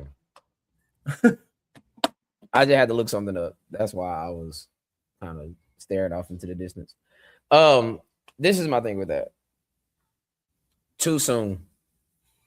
Too soon. We're still in an uproar about Cena's last match. And then you're in Anaheim, California. With all due respect to Anaheim, California, I'm sure it's a pretty wonderful place. But as far as wrestling is concerned, it's not LA. It's not even Sacramento it's not San Francisco on the code. Now, next week, Raw is going to be in Hershey, Pennsylvania, which again, with all due respect to Hershey, Pennsylvania, again, I think it might be a wonderful place. I'm sure it is. But in 2 weeks, Raw is in San Antonio, Texas. You could have revealed it then. We would have been a couple weeks removed from Cena. It would have been somewhat of a major city or town or whatever. And I still don't think there would have been any kind of reaction. Appreciate that, brother. Appreciate it. I still don't think it would have been any kind of reaction. Facts. Okay. I'm not saying that it wouldn't be any reaction. I just think you would have got a better reaction than Anaheim, California. Sort of like, WCW doing their show in Tacoma, Washington, instead of waiting a week and doing it in Atlanta, Georgia. Well, at least WWE booking the WCW show in Tacoma, Washington, versus waiting one more week and doing it in Atlanta, Georgia. Yeah. So, I mean, facts. Facts, man. Fact. I was gonna say now, watch out what you say about Pennsylvania if Ash is still in here because that's where she's from. Oh man, no. I love Philly, and I've never been. It's on my bucket list. Either way, it doesn't matter if it was in Houston, Texas, San Antonio, Texas, Los Angeles, California, Madison Square Garden. The reaction still would have been the same. None. I don't know if I agree with that. I don't. Bro, I don't know if I agree with that. Nobody cares about Austin Theory at this point. Well, it's a repackage, right? Now, I think the reaction is like that because two things. Again, you are in Anaheim, California, and it's the first show post Cena. So just wait. just a little while longer. I mean, look, it's not another 8 weeks or so until the Royal Rumble. I mean, you could have waited like 3-4 extra weeks. Is there anything gonna be? Hey man. Now, moving forward, I guess with Austin Theory. So now you have Braun Breaker, Bronson Reed, Austin Theory, Logan Paul. Now wait a minute. Paul Heyman says the Masked Man is not associated with them. I understand he probably is, but I'm saying Paul Heyman says the Masked Man has nothing to do with them. So, all right, we haven't even established that he's with the Vision, because I actually read something my brother sent me that said there's a possibility that Austin Theory is working with Seth Rollins to destroy the Vision from the inside out.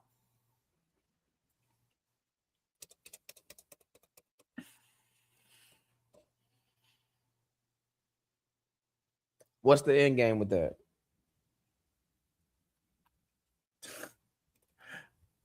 I mean, yeah. With Austin Theory, that is.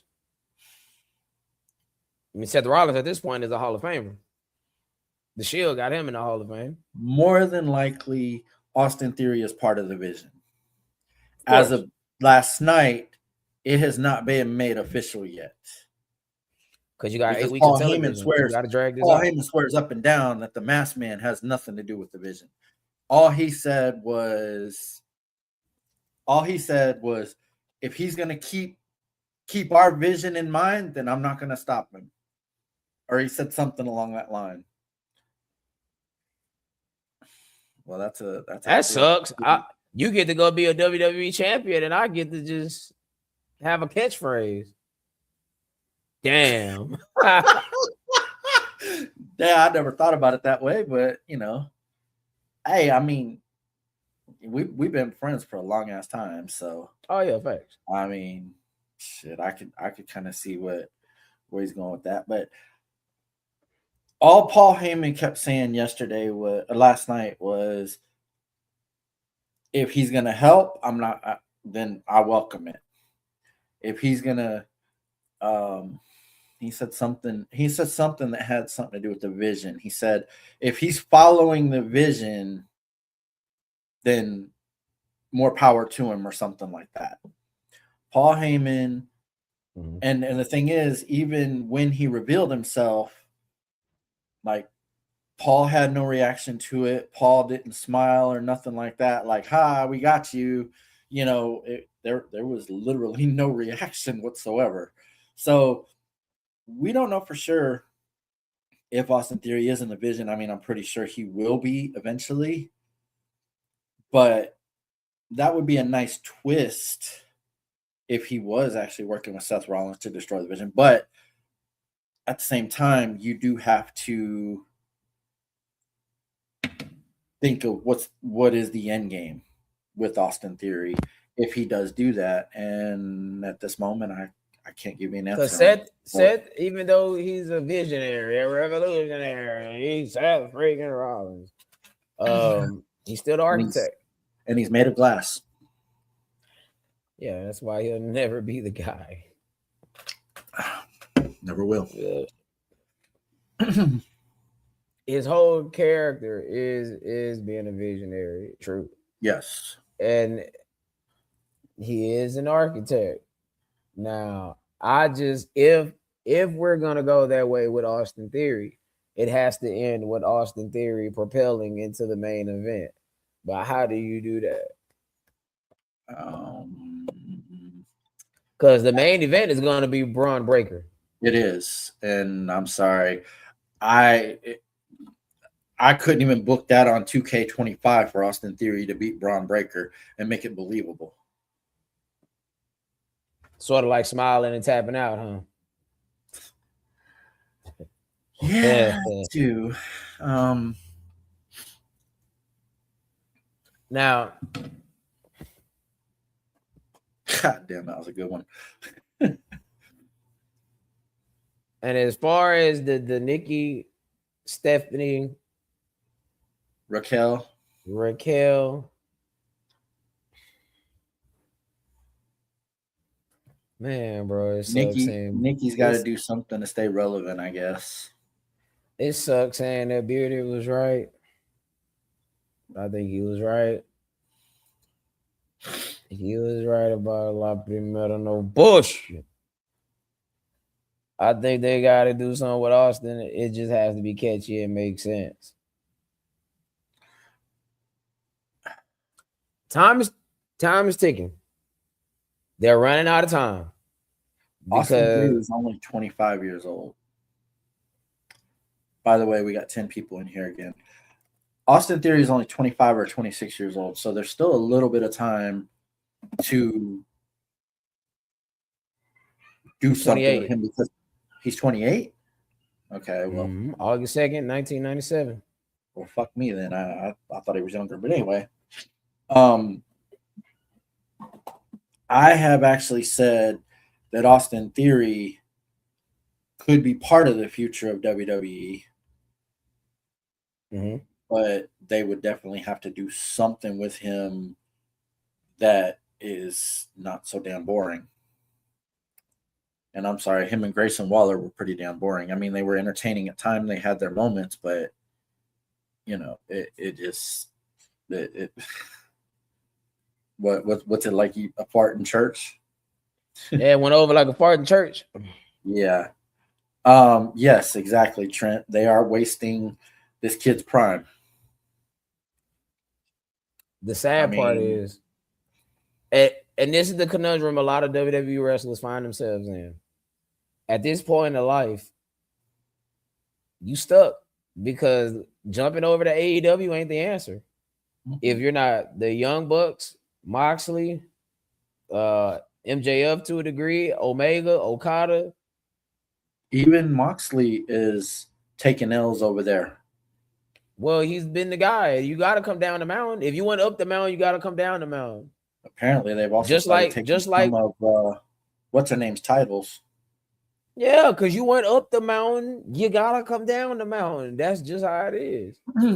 And for all the people in the IWC that actually believe that John Cena is going to go to AEW now,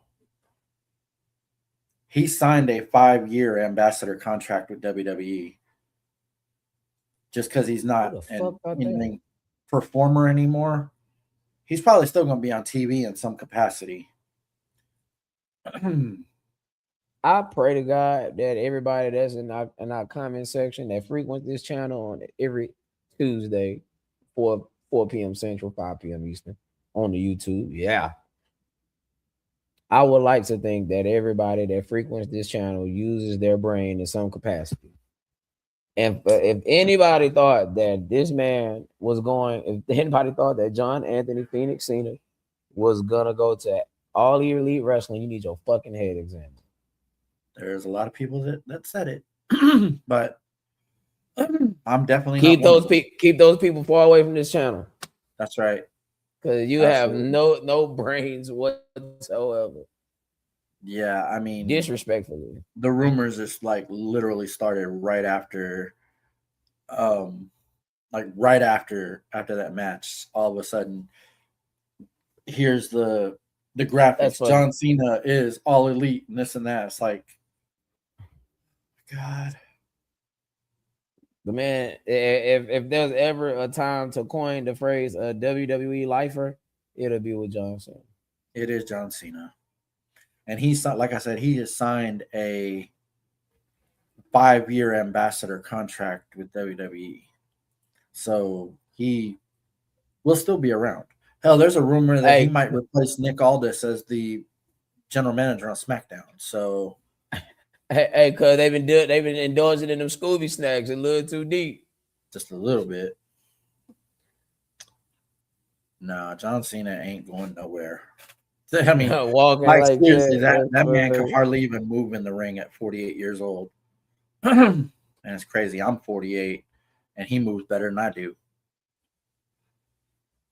You mean you move better than he does? No, fuck no, man. Shit.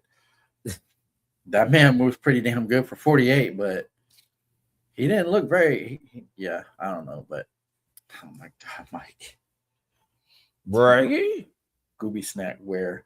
But now maybe I might move better than him. I don't know, but either way, I think the point I was making is I'm the same fucking age as him. But yeah, no. Anybody that believes that John Cena's AEW bound now, please just stay away. So, who is the next John Cena?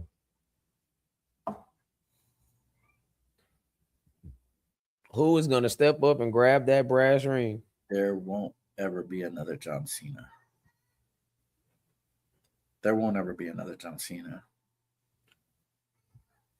No. Keep the thoughts on Javon Evans. Man, okay, you wasn't on the show about what 3 episodes ago. There's only one thing I don't like about the man. It was last week. The bouncy shit. Yeah. Nah, that just don't do it for me. Yeah. Brother, bouncy. That was last week. That was last week that you and a couple other people in the That was me and Beardy. Said something about it. Yeah. Nah, bro. That just don't do it for me. I like everything else about the man. I just don't like the terminology.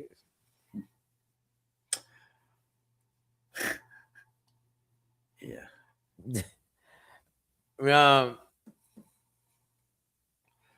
The future is bright. Like I personally don't believe we're gonna ever see another person even close to John Cena. Okay, my boy. Okay, that's what I need to do. Now that you're in here, I need to make him a moderator. When I say that, I'm saying in terms of being in the position of you're the face of the company, you're the face of the franchise, you're the guy, so to speak.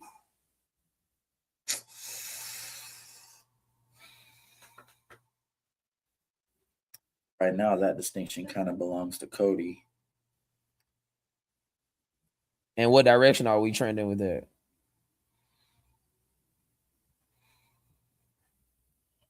I think we're trending down with that because I think we're getting close to Cody's heel turn,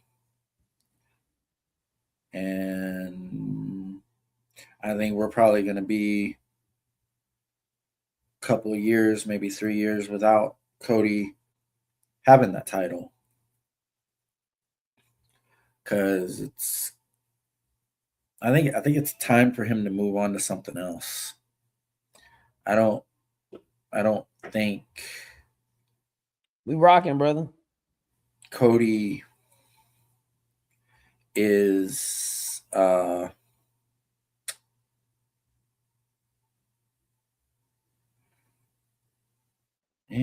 mean that's obviously your opinion, Mike. Better. Okay, let me ask you this. Better. Let me go back to this. Better than Cena in what way? Shit. Because promos. Shit. That's pretty tough. That is tough. He's the only person I'm willing to entertain is CM Punk. Everybody else Cena shit on him on the microphone. Now, if we're talking about in-ring ability, oh yeah, you're right. There was a bunch of people better than Cena. Oh yeah, no doubt. No cussing doubt. You'll get no argument from me about that.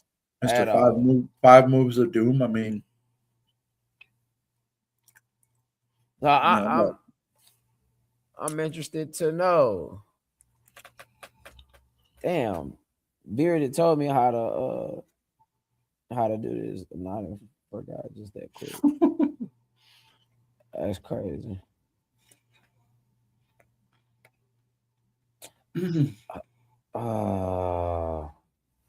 God damn it. I'm trying to figure this stuff out. But anyway, so what the hell? Oh, why's that a black screen right here? So what do Yeah. Let's see. But you gotta pull it. You gotta pull it up through YouTube, right?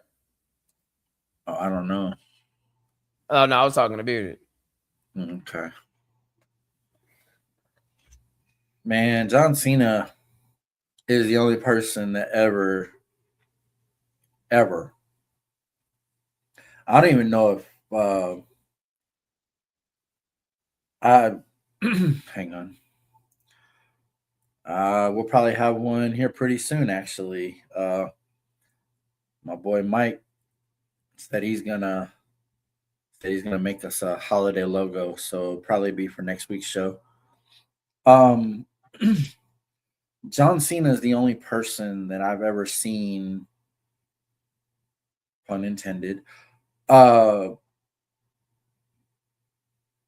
totally destroy The Rock on the mic.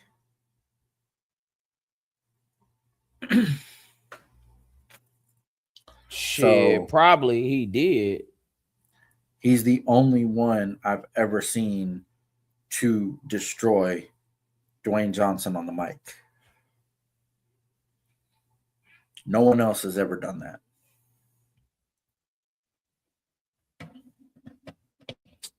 My dumb ass trying to do it on my fucking phone. That's what, man. What the fuck? So Appreciate that, appreciate it, brother. Mike. Appreciate it. Um, he's the only person that's ever destroyed Dwayne on the mic. Oh no. CM Punk, Phillip Brooks definitely destroyed The Oh Rock. yeah, I forgot about him. Yeah, forgot about him. Destroyed him. Your arms is just too short to box with God. Cold I line. forgot about that. Okay, and then John Cena and CM Punk took turns destroying each other on the mic. So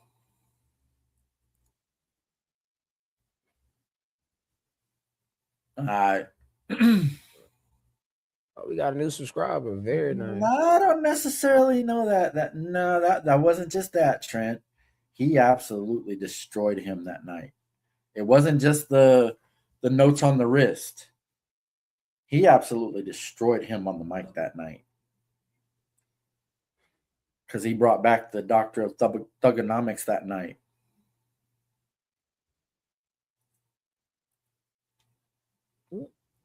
But either way, promo wise, there'll never be anybody else that's going to be like John Cena. It should be up now, bro. New up and comers. No, nobody will ever be as good as John Cena on the mic.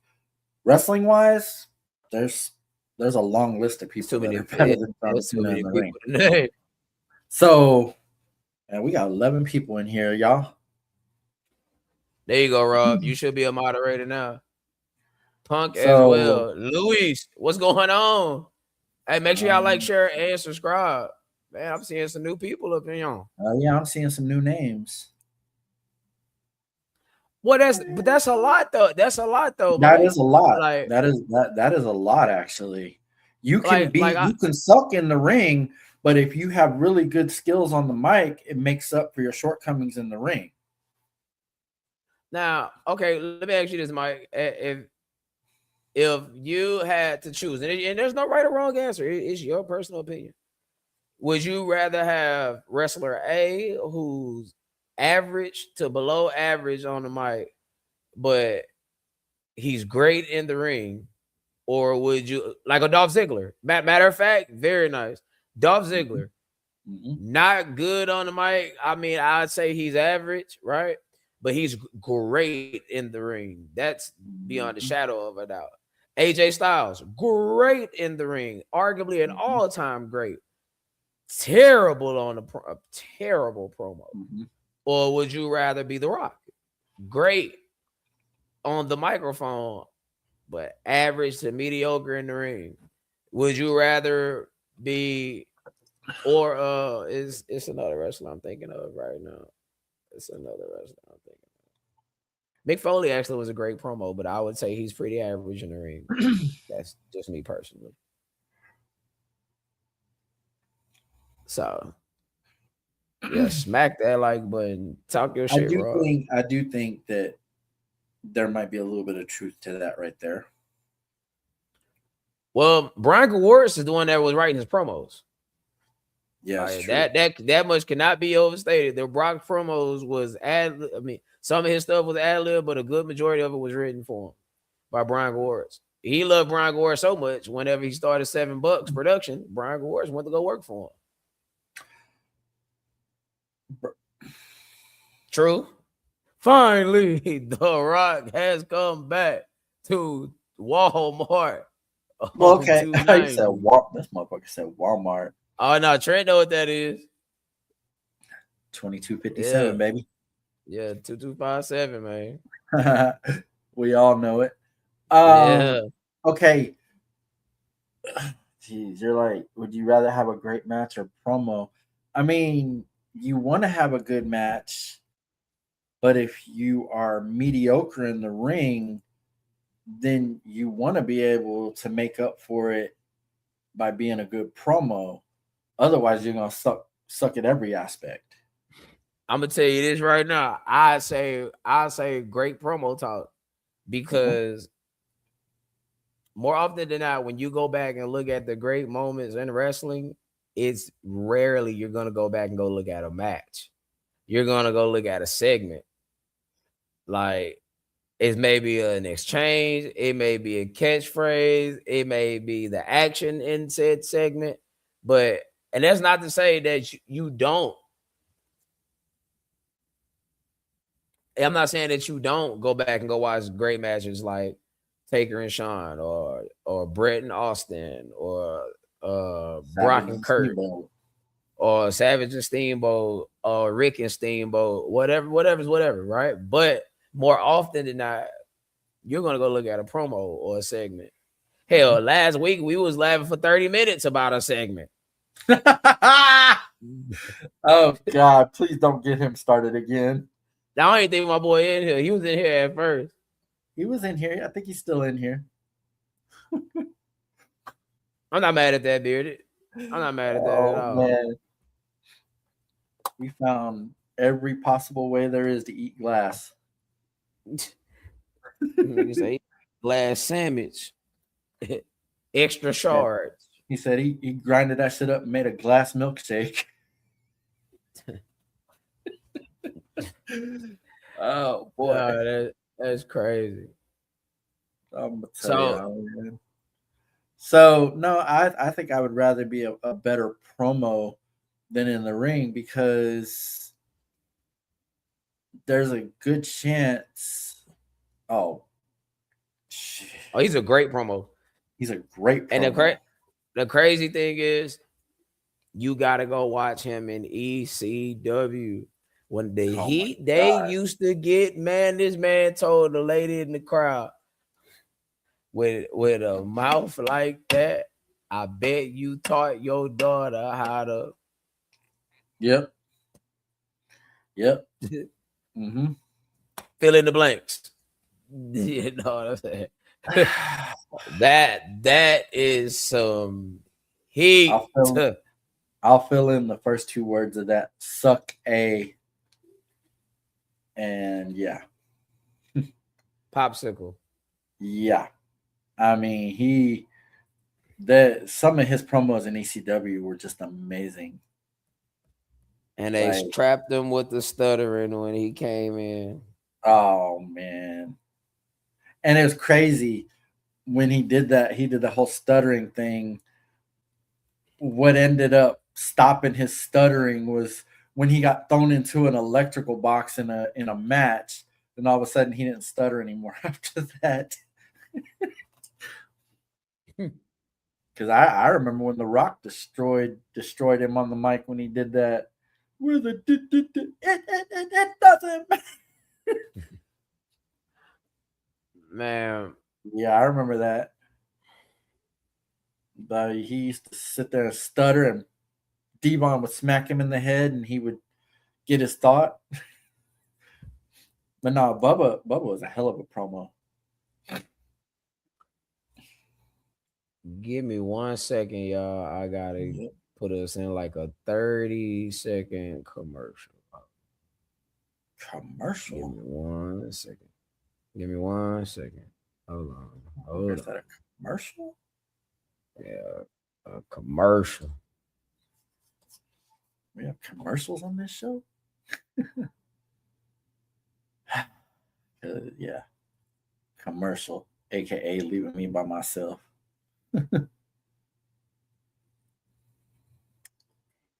Chris Jericho had a good promo. Yes. Yes, he did. Chris That's Jericho had a great promo. all right. Hold on, y'all. 15 seconds.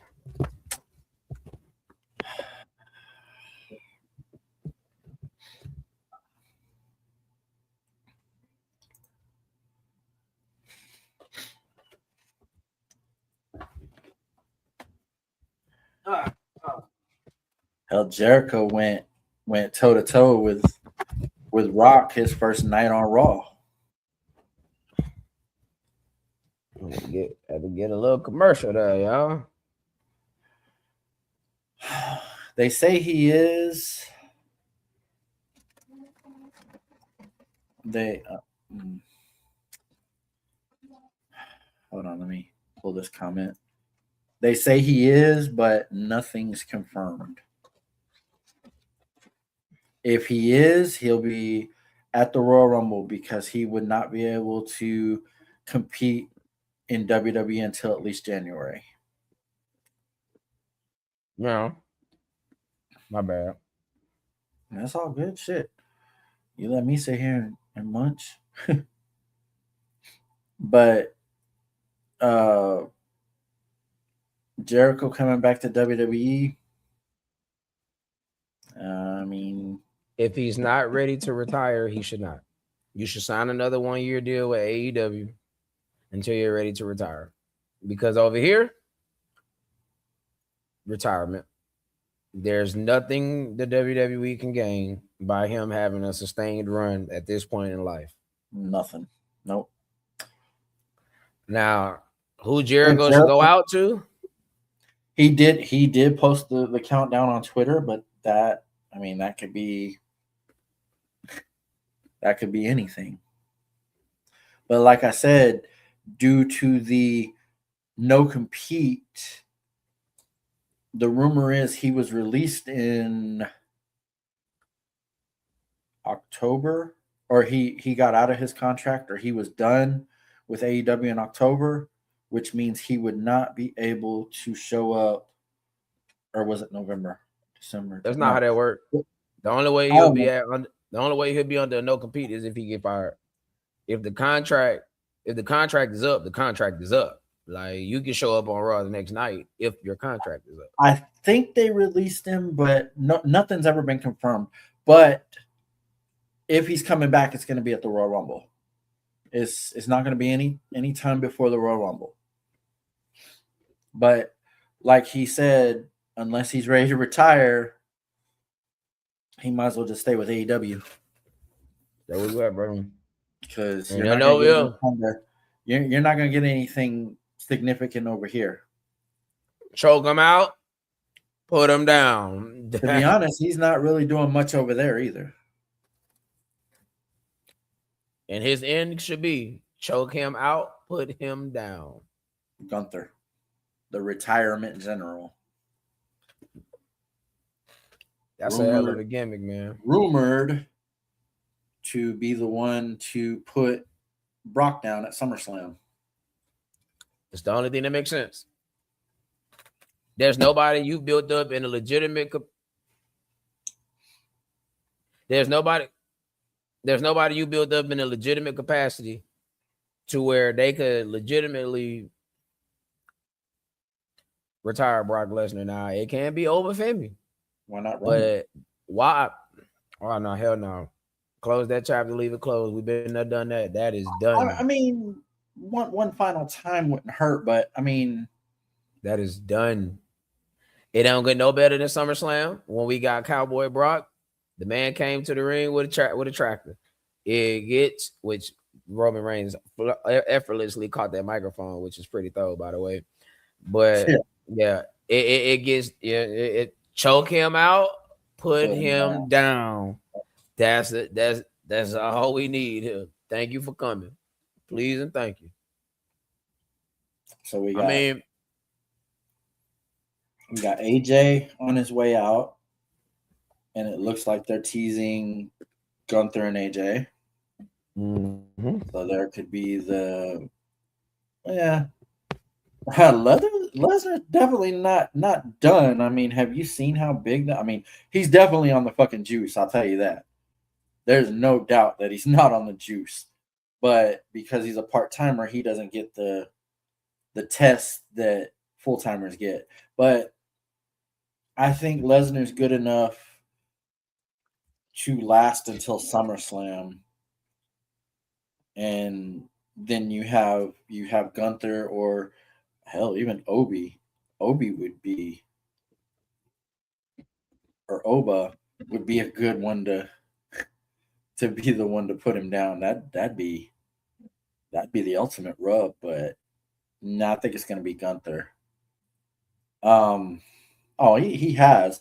There was one point in time where he wasn't, but like right now you can definitely see how big that motherfucker is at the age that he is. He's definitely on that shit again.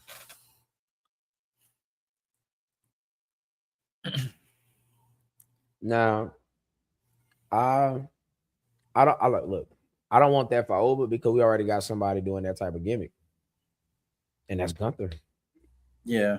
I mean, you already started it, and he didn't put down really the biggest name you can put down. Really, all the other names are less than at this point. But nevertheless, imagine his resume when he gets to say, "I put down Cena, I put down Jericho, I put down Brock, I put down AJ. Goldberg, everybody that you love. I've killed them. I well not killed them, but you know what I mean. Like I I put him finished down. them. I I put them finished him down. off. And when Randy Orton, baby, when you ready, legend. And then look at that. Look at what you got there. Legend killer versus New legend legend killer. killer. New legend killer. Yeah. Damn. Damn. Yeah, hell Yep. yeah. There you go. There you Hell go. yeah. You got legend killer versus legend killer. Yeah, but I mean, you needed somebody to put him down either way. So Nah, that's BS because you don't like that man, dog. yeah, I know. We You know you don't don't like like that Jason. man, bearded man. You don't like him. But I'm just only saying that because that's literally the gimmick they've started on television. Why start something just to kill it off? And wait, when did we put down Goldberg? About 3 months ago, 4 months ago. Excuse me. Saturday night's main event. That's all I remember. Yeah. It was the one in Atlanta. Shit. Yeah, when bro used to keep breaking his collarbone. Oh my god, Orton could not stay healthy when he first got to WWE. Man, Sound like Seth Rollins. well, Seth Rollins is yeah.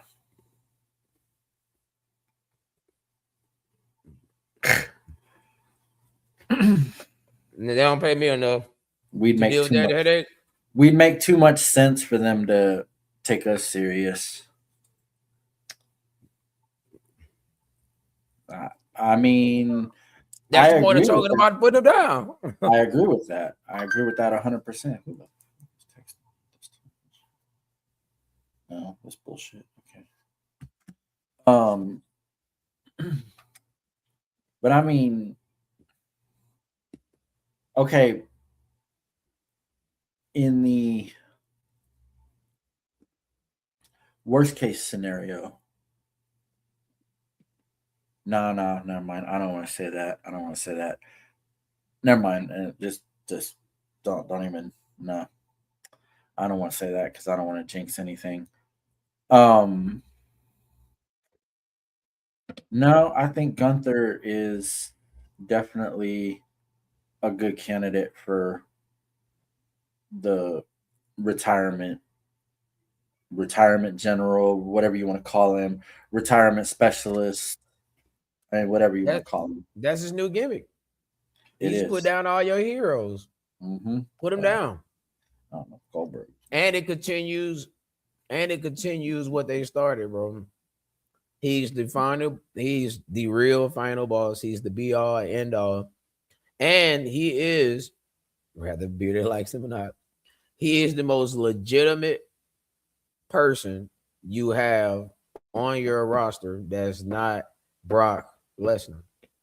But once he put down Brock Lesnar, he does become the most legitimate thing you got. Never been booked in any goofy fashion. Always been taken serious in one some form or another. 80, what is it, 84, 85% of the time he's been on the roster in the company, he's been a champion. So, yeah. Hmm? What young man he's never beaten? I mean, no. Gunther just about beat everybody And only been beaten like what, 5 times, 6 times? 6 times. He's only been pinned 6 times in his entire career. Most recent one, or not pinned, but beaten 6 times, and the most recent one was Jey Uso.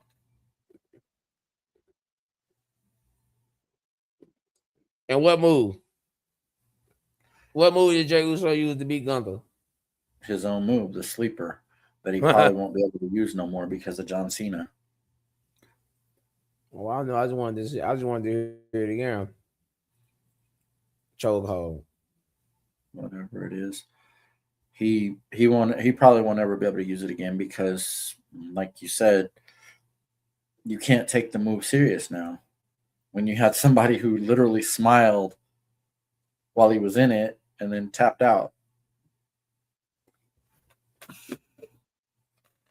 Now, with that being said, it's time for America's favorite time of the week. Huh? Oh. Jake the Snake's move is a DDT, not the sleeper. Are you thinking about the $1 Million Dream? You talking about the $1 Million Man, and that's the $1 Million Cobra $1 Clutch. Million Dream. I said Jake the Snake had the DDT,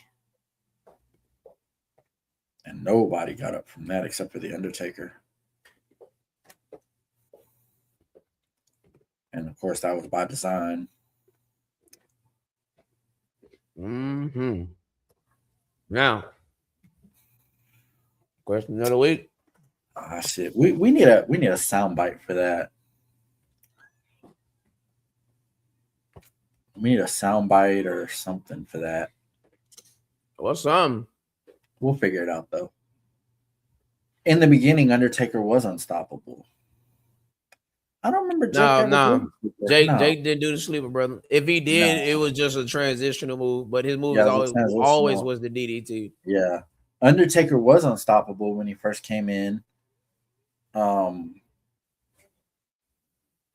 He was the only person that I remember that's ever that actually kicked out of the DDT. Or he didn't even kick out. He did the DDT and then Undertaker just sat up. That was what it was. Jake didn't try to pin him or anything. He did the DDT, and then before he knew it, Undertaker was sitting up and looking right in his face. Yeah, Beefcake had the Brutus, the fucking barber, had the sleeper hold.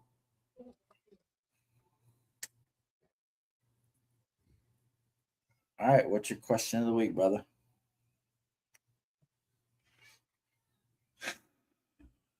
Oh shit. Oh yeah, I want to hear it. Y'all ready? Boom. Fire away.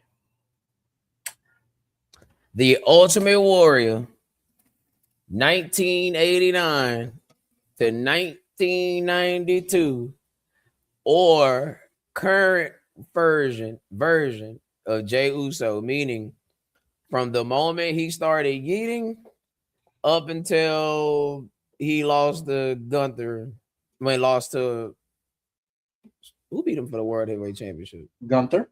Gunther, yeah. Up until he lost to Gunther. Okay, so you're talking about two of the greatest entrances in history. You're talking about two of the greatest fucking entrances in history, and that's all they. That's all both of them are. Or were. Well, yeah. I did say current Jey Uso. So now go ahead, finish what you're saying.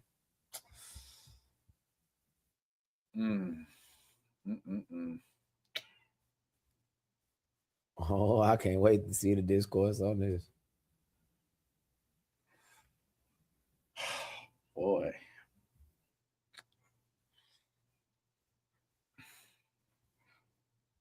Yeah. Come on. Take your time. You do this shit every fucking week. Take your time. Okay, Jake, manager moderator. Okay. Yes, Jake may have used the sleeper as a move, but it was a transitional, not a finisher. Meaning it was a move to set up another move. Yes, he never used it as a finisher. Brutus the fucking Barber did do the sleeper as a finisher. Man. You sound like you're having a hard time with this one. Like I said, you're talking about probably the two best entrances that, oh God. I mean, Warrior's entrance was, man, like,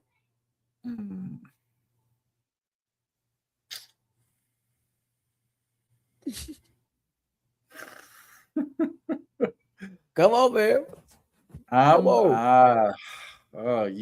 you might I'm have struggling with this one. You might have me. A crazy thing. I just thought about this question when we just said something about Jake the Snake. I just thought about that question.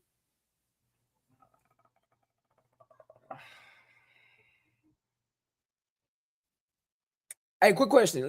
Quick question, Bearded. Whenever he was doing the sleeper, was it before he came to Georgia Championship Wrestling?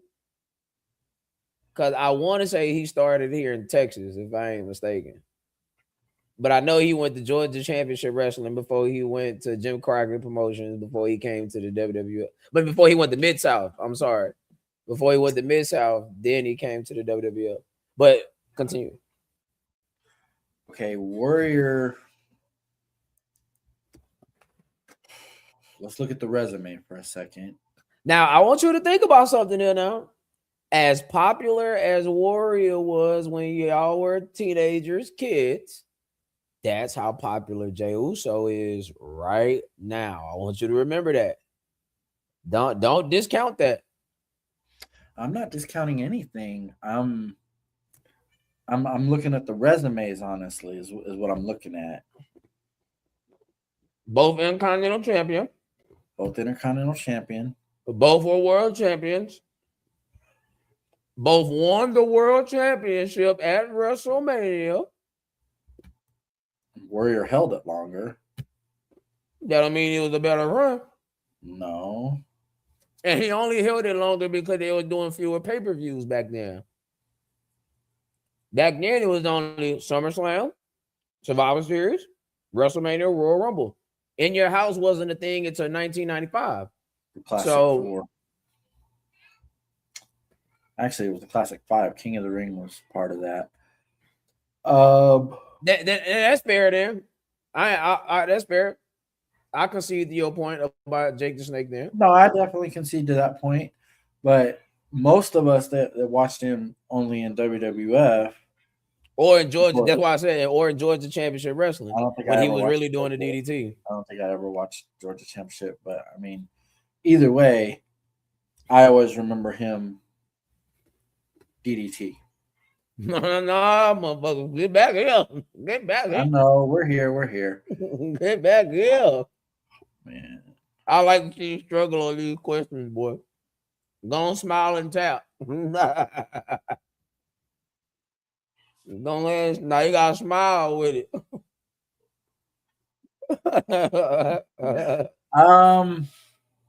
Like I said, you're comparing That's what I said. You're literally comparing the two best entrances ever. and when I say that, I don't mean the entrance themselves. I mean As far as that's fan all they engagement is are. concerned. That's all they Yeah. are. Whew. Oh man. But yeah, Ring Your Neck, man, is the greatest. What's the name? Either way. Very nice. Fuck. We can't go nowhere until you answer the question of the week. And I'm gonna put my hands on there. I'm gonna go.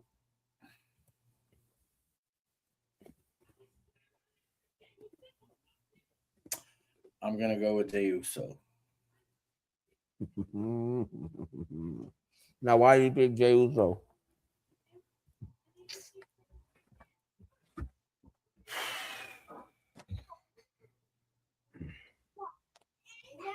I don't know it. Shit.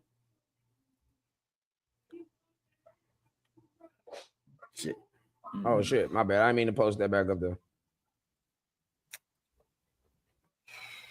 All right. You ready? Yeah, go ahead. Gotta go with Jey Uso. And this is very easy. Jey Uso, better in-ring worker. He can definitely wrestle better. Better talker. You can't put Warrior in the tag and it be believable.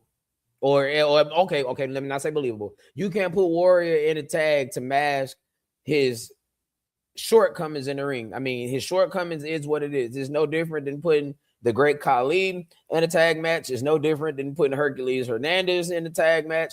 It's no different than putting King Kong Bundy in a tag match. It's no different than putting Ryback in a tag match, so on and so forth.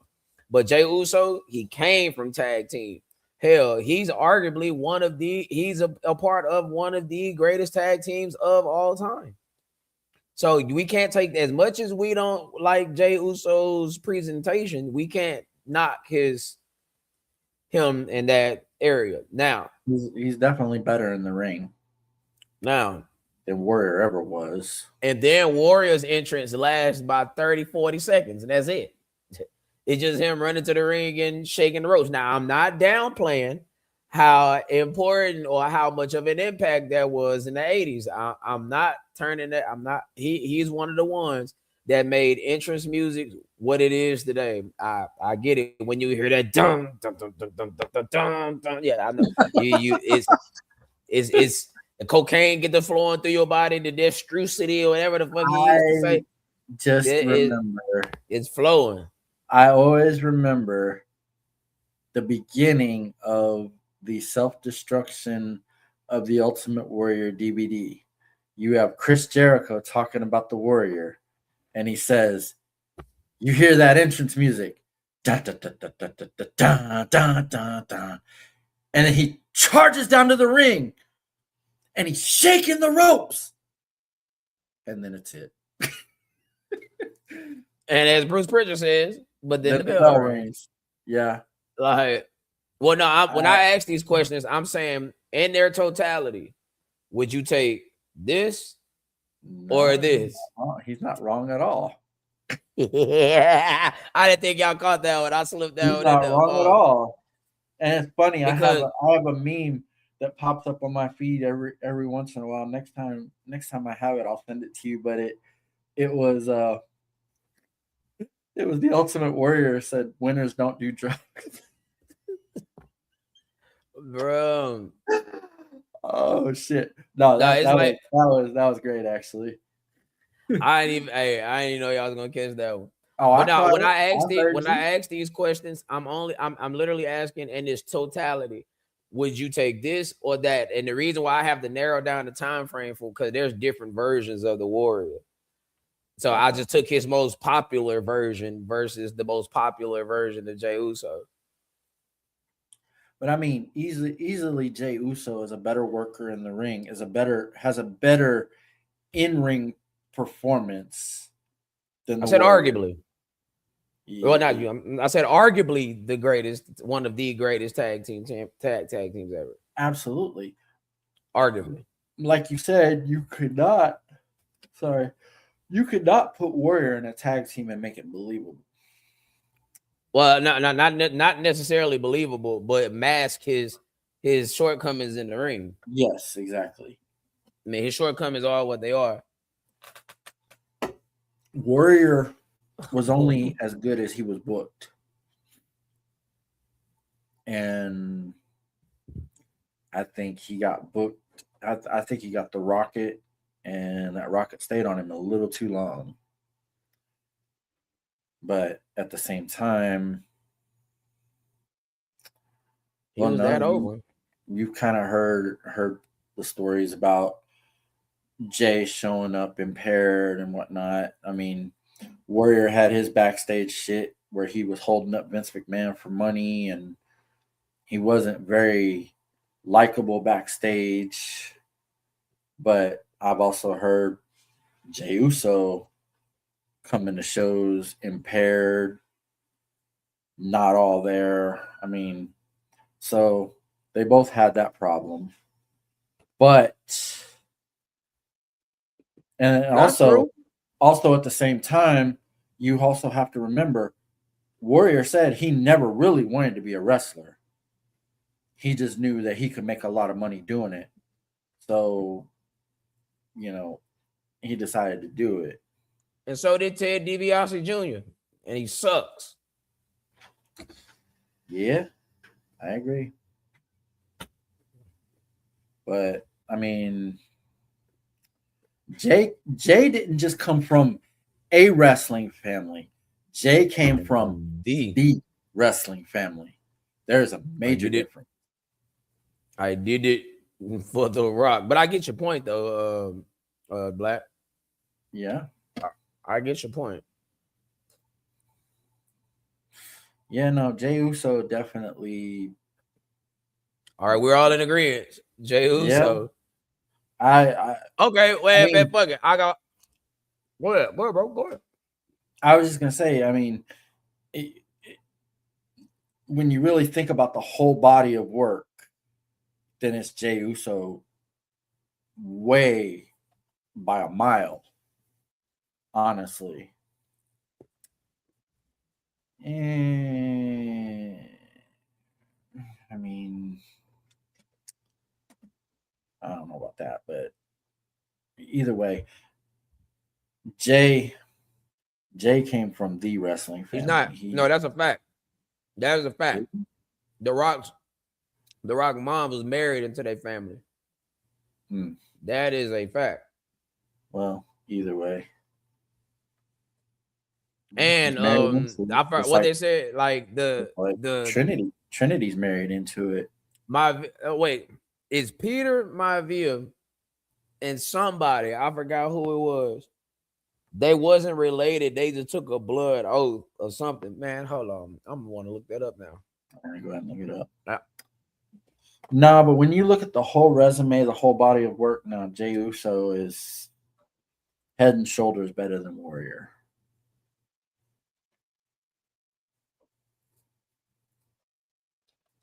Now, if you are talking about who has the better actual entrance, that's a tough one. But either way, Jay could actually wrestle.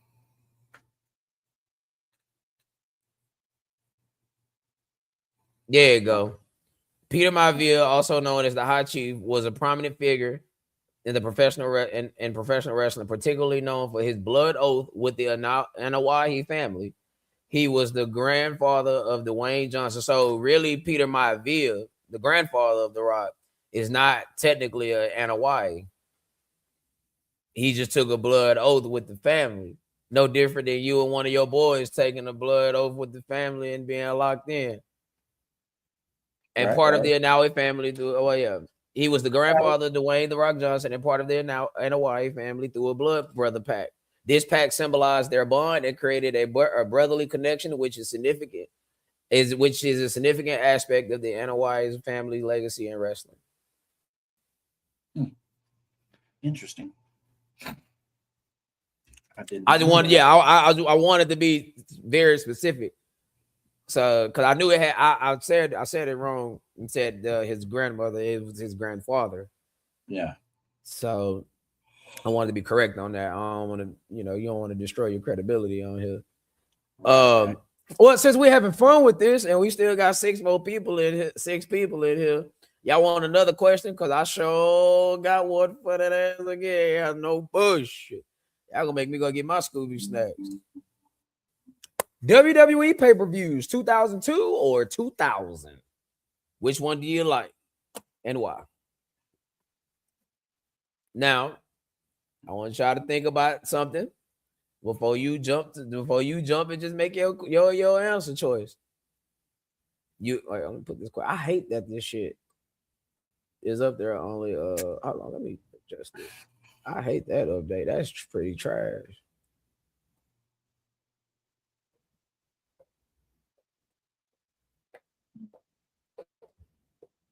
There you go.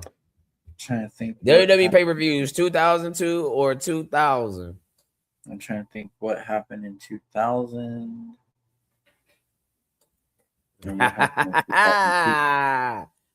I'm almost 100% certain you're going to say 2002 because that was when you started watching. And even if you go back in history, though, I've seen all of 2000 now. Now I might not have lived it as far as watched it when it aired, but if you're taking pay-per-views from 2000, you're not taking WrestleMania 16. Let's just go ahead and throw that to the side. A McMahon in every corner, horseshit. That was trash. Are you talking about WrestleMania 2000? Yeah. That was trash. That was trash. Love the Royal Rumble 2000. That was a good love one. it. Love it.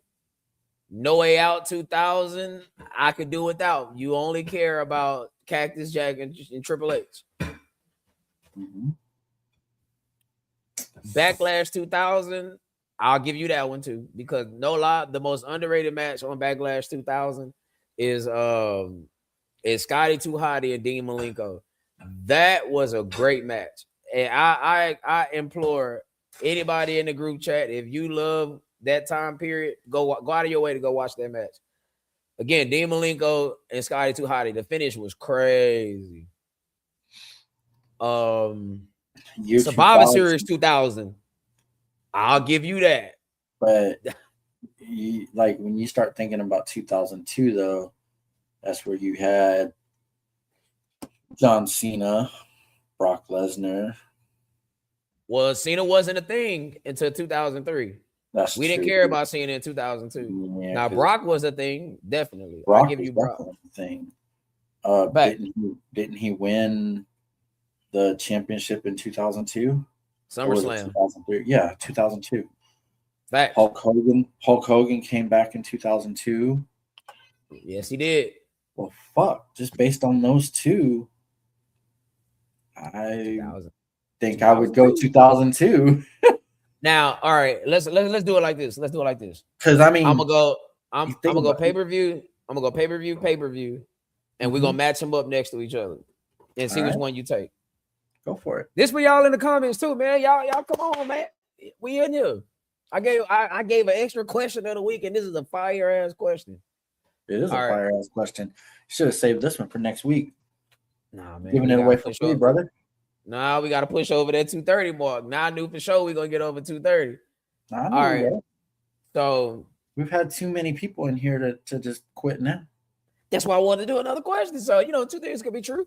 All right. So Royal Rumble 2000 or 2002?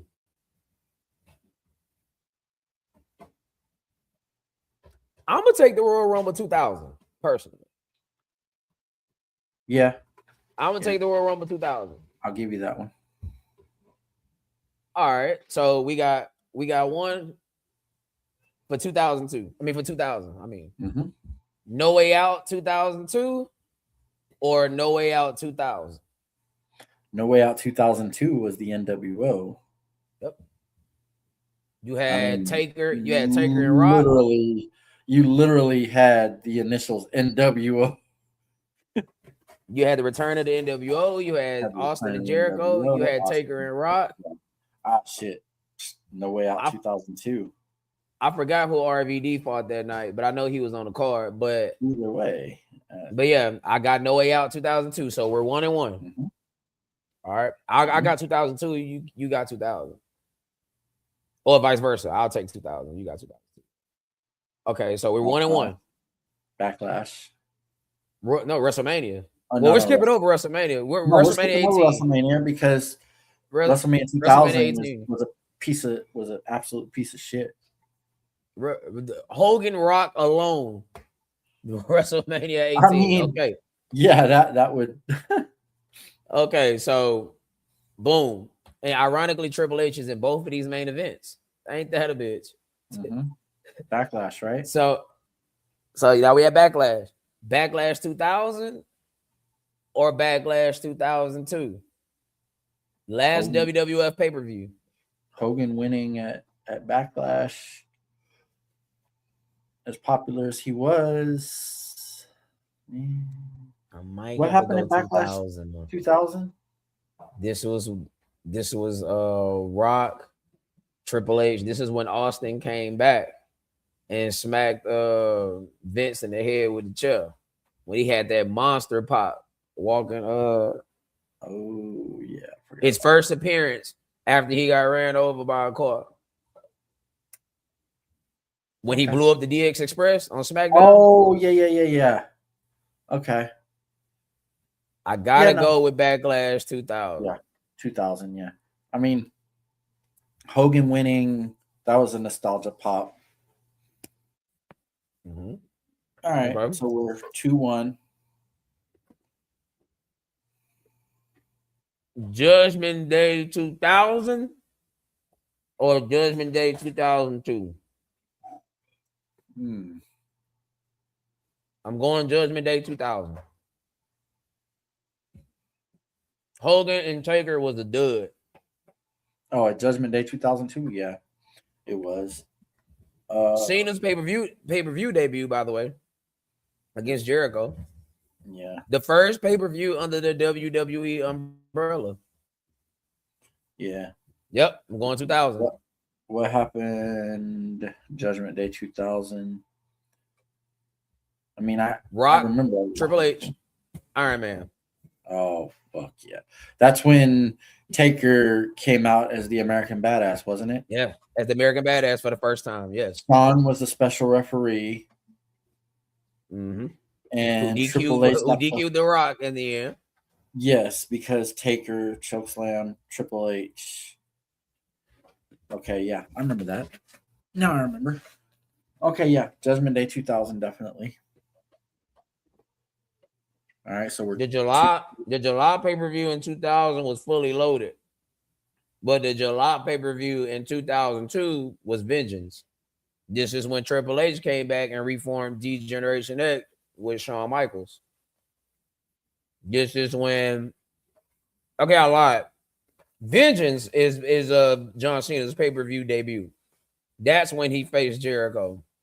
Cena wasn't on the Judgment Day pay-per-view. My apologies for that. Okay.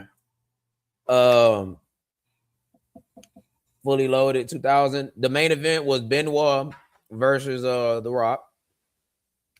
I believe you had Jericho and Triple H in a last man standing.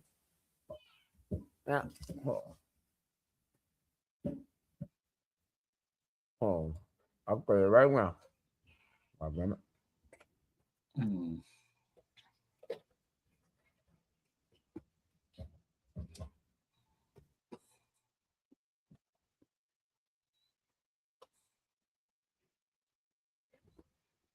Yep.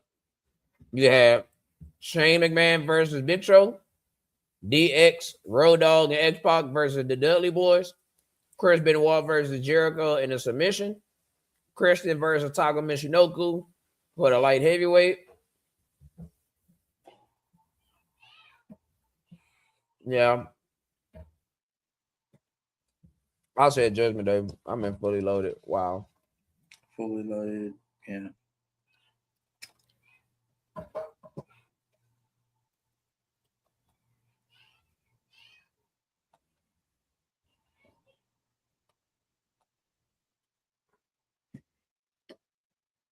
Okay.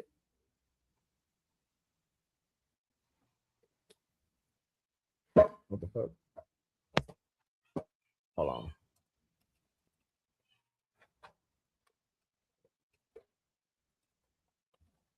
God damn it. Nice card. Yeah.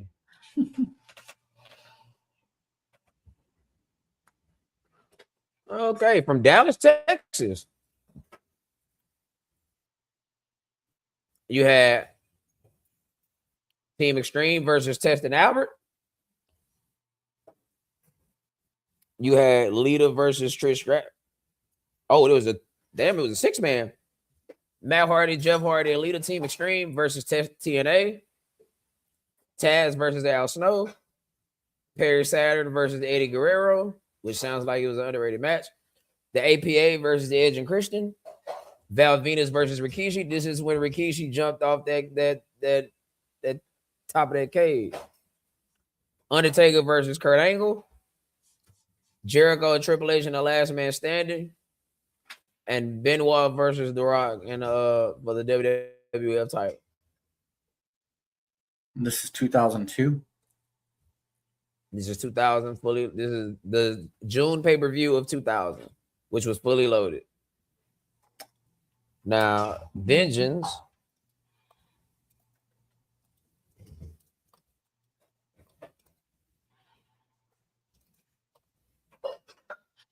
Vengeance 2002. Oh, man. Hold on. Wait a minute now.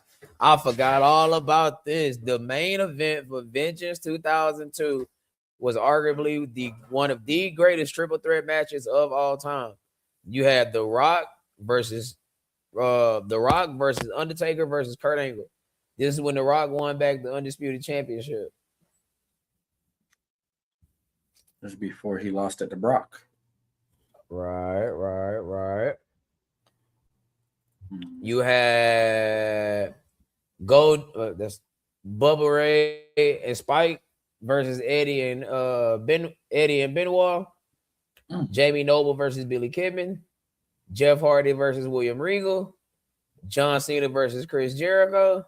Rob Van Dam versus I'm going Vengeance 2002. This is fire. Yeah. Rob Van Dam versus Brock Lesnar. Even though Fully Loaded 2000 definitely was Fully Loaded, I still think 2002. Yeah, this is fire. Booker T versus Big Show. Oh, man. The Un-Americans versus Hogan and Edge. Is that's where? Now they won the titles on July 4th on SmackDown. Right. They lost it at the pay-per-view. Yeah. That's right. And The Rock beat Taker and Kurt Angle in the triple threat. Yeah. In Detroit, Michigan. Yeah, 2002 is up. 2002 is up. All right, SummerSlam 2000, SummerSlam 2002. I don't even have to look at the match card for 2000. We're going SummerSlam 2002. Yeah, 2002. I mean, Brock, Rock, Sean Trips. I mean, come on now. Just those two matches alone is enough to put that one. So we're up 2-2 on 2002 now. All right. So now we're in September. So that'd be Unforgiven 2002 versus Unforgiven 2000. They had the same names. They had the same names for the most part throughout, except for like Fully Loaded and really that's it. Fully Loaded. Done away with the King of the Ring at this point because. Oh shit! Yeah, I skipped over King of the Ring. Man, but King of the Ring. Of Unforgiven 2002. Yeah, this is WWE fuck the match King of the Ring. card. We'll just, But if I had to pick King of the Ring 2000 versus King of the Ring 2002, I'm taking 2002. This is when one of the greatest backstage segments of all time has happened. They say, "Stop touching yourself, you sick freak." They say, "Did you buy that?" They man, take off my shirt. Did you buy that? Leave shirt on. Yeah. Okay. You had Brock and Taker in that terrible finish Oh of a my main God. event. Yes. You had Booker T, Bubba Ray, Goldust, and Kane versus the Un-Americans. Benoit versus Kurt Angle. Trish Stratus versus Molly Holly. Eddie Guerrero versus Edge. Jericho versus Ric Flair. Yeah, we're going Unforgiven 2002. So that's 3. It's up 3 up now. And just for shits and giggles, the Unforgiven 2000 is The Rock versus The Undertaker versus Kane versus Benoit. Christian versus Edge versus what? Versus the Hardy Boys. That supposed to say Edge and Christian. But okay, Edge and Christian versus the Hardy Boys. Triple H versus Kurt Angle. Eddie versus Rikishi. Jericho versus X-Pac. This is low-key kind of fire too. A 10-minute hardcore battle royal match. Taz versus Jerry Lawler in the strap match. The Right to Censor versus the Dudley Boys. The APA versus the Dudley Boys.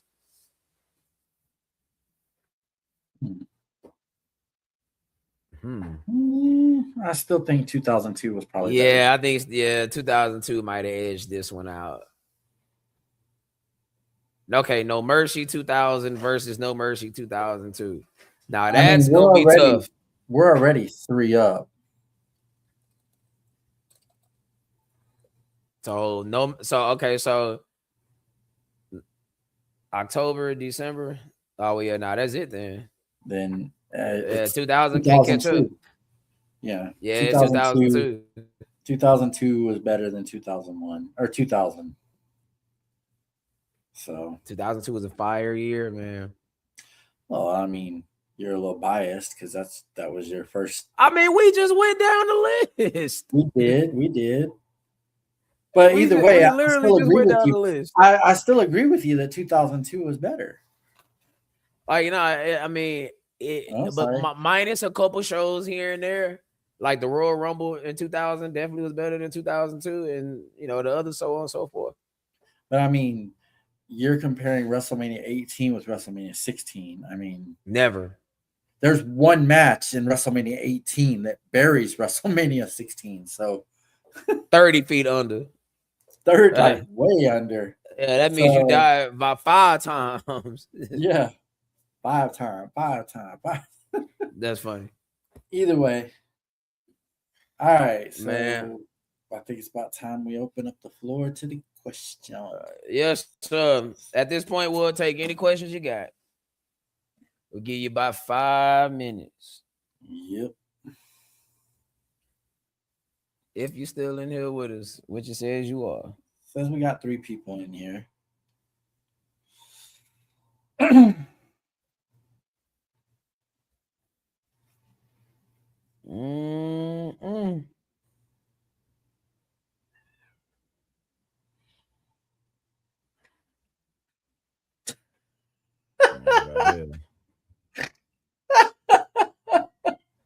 Black. Red.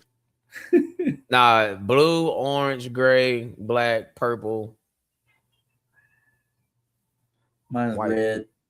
That's it. Mine's red. If I'm red and you're black, that means we the wolf pack.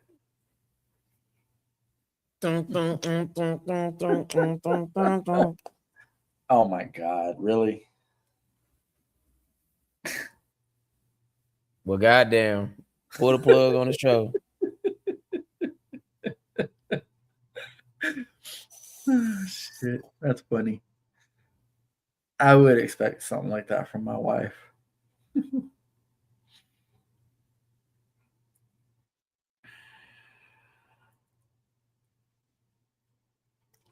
Ain't no question, cuz. We don't like us no more. Nah, it's not that. I mean,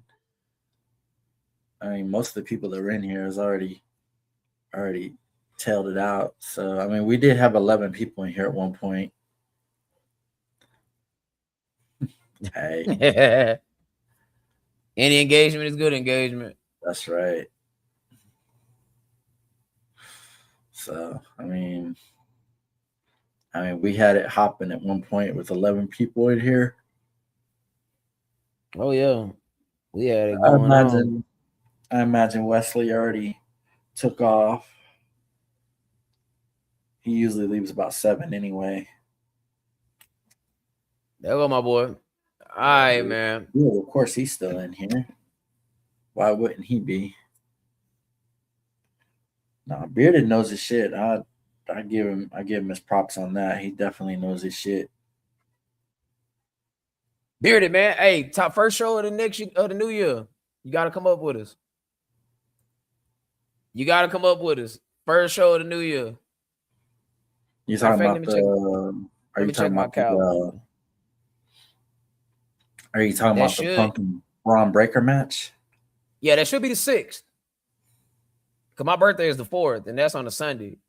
So it should be the 6th. It should be January 6th. Matter of fact, yeah. Raw is the 5th.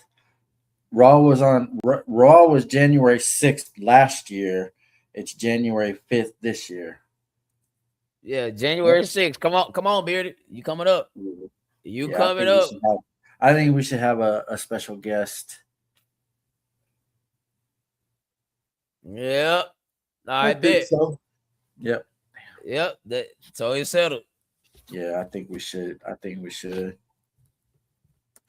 Yeah, that's what we're gonna do. Yeah, January 6th. Make sure you promote it on your channel, brother. Make sure you promote it. Oh yeah, definitely.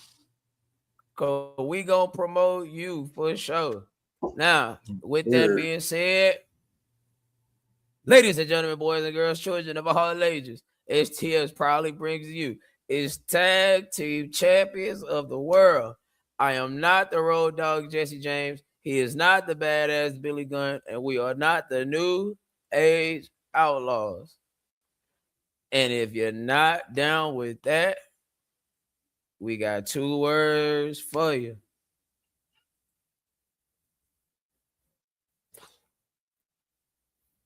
Now, Bearded, I'm just talking shit, bro. I know you promote that shit, brother. I'm just talking shit.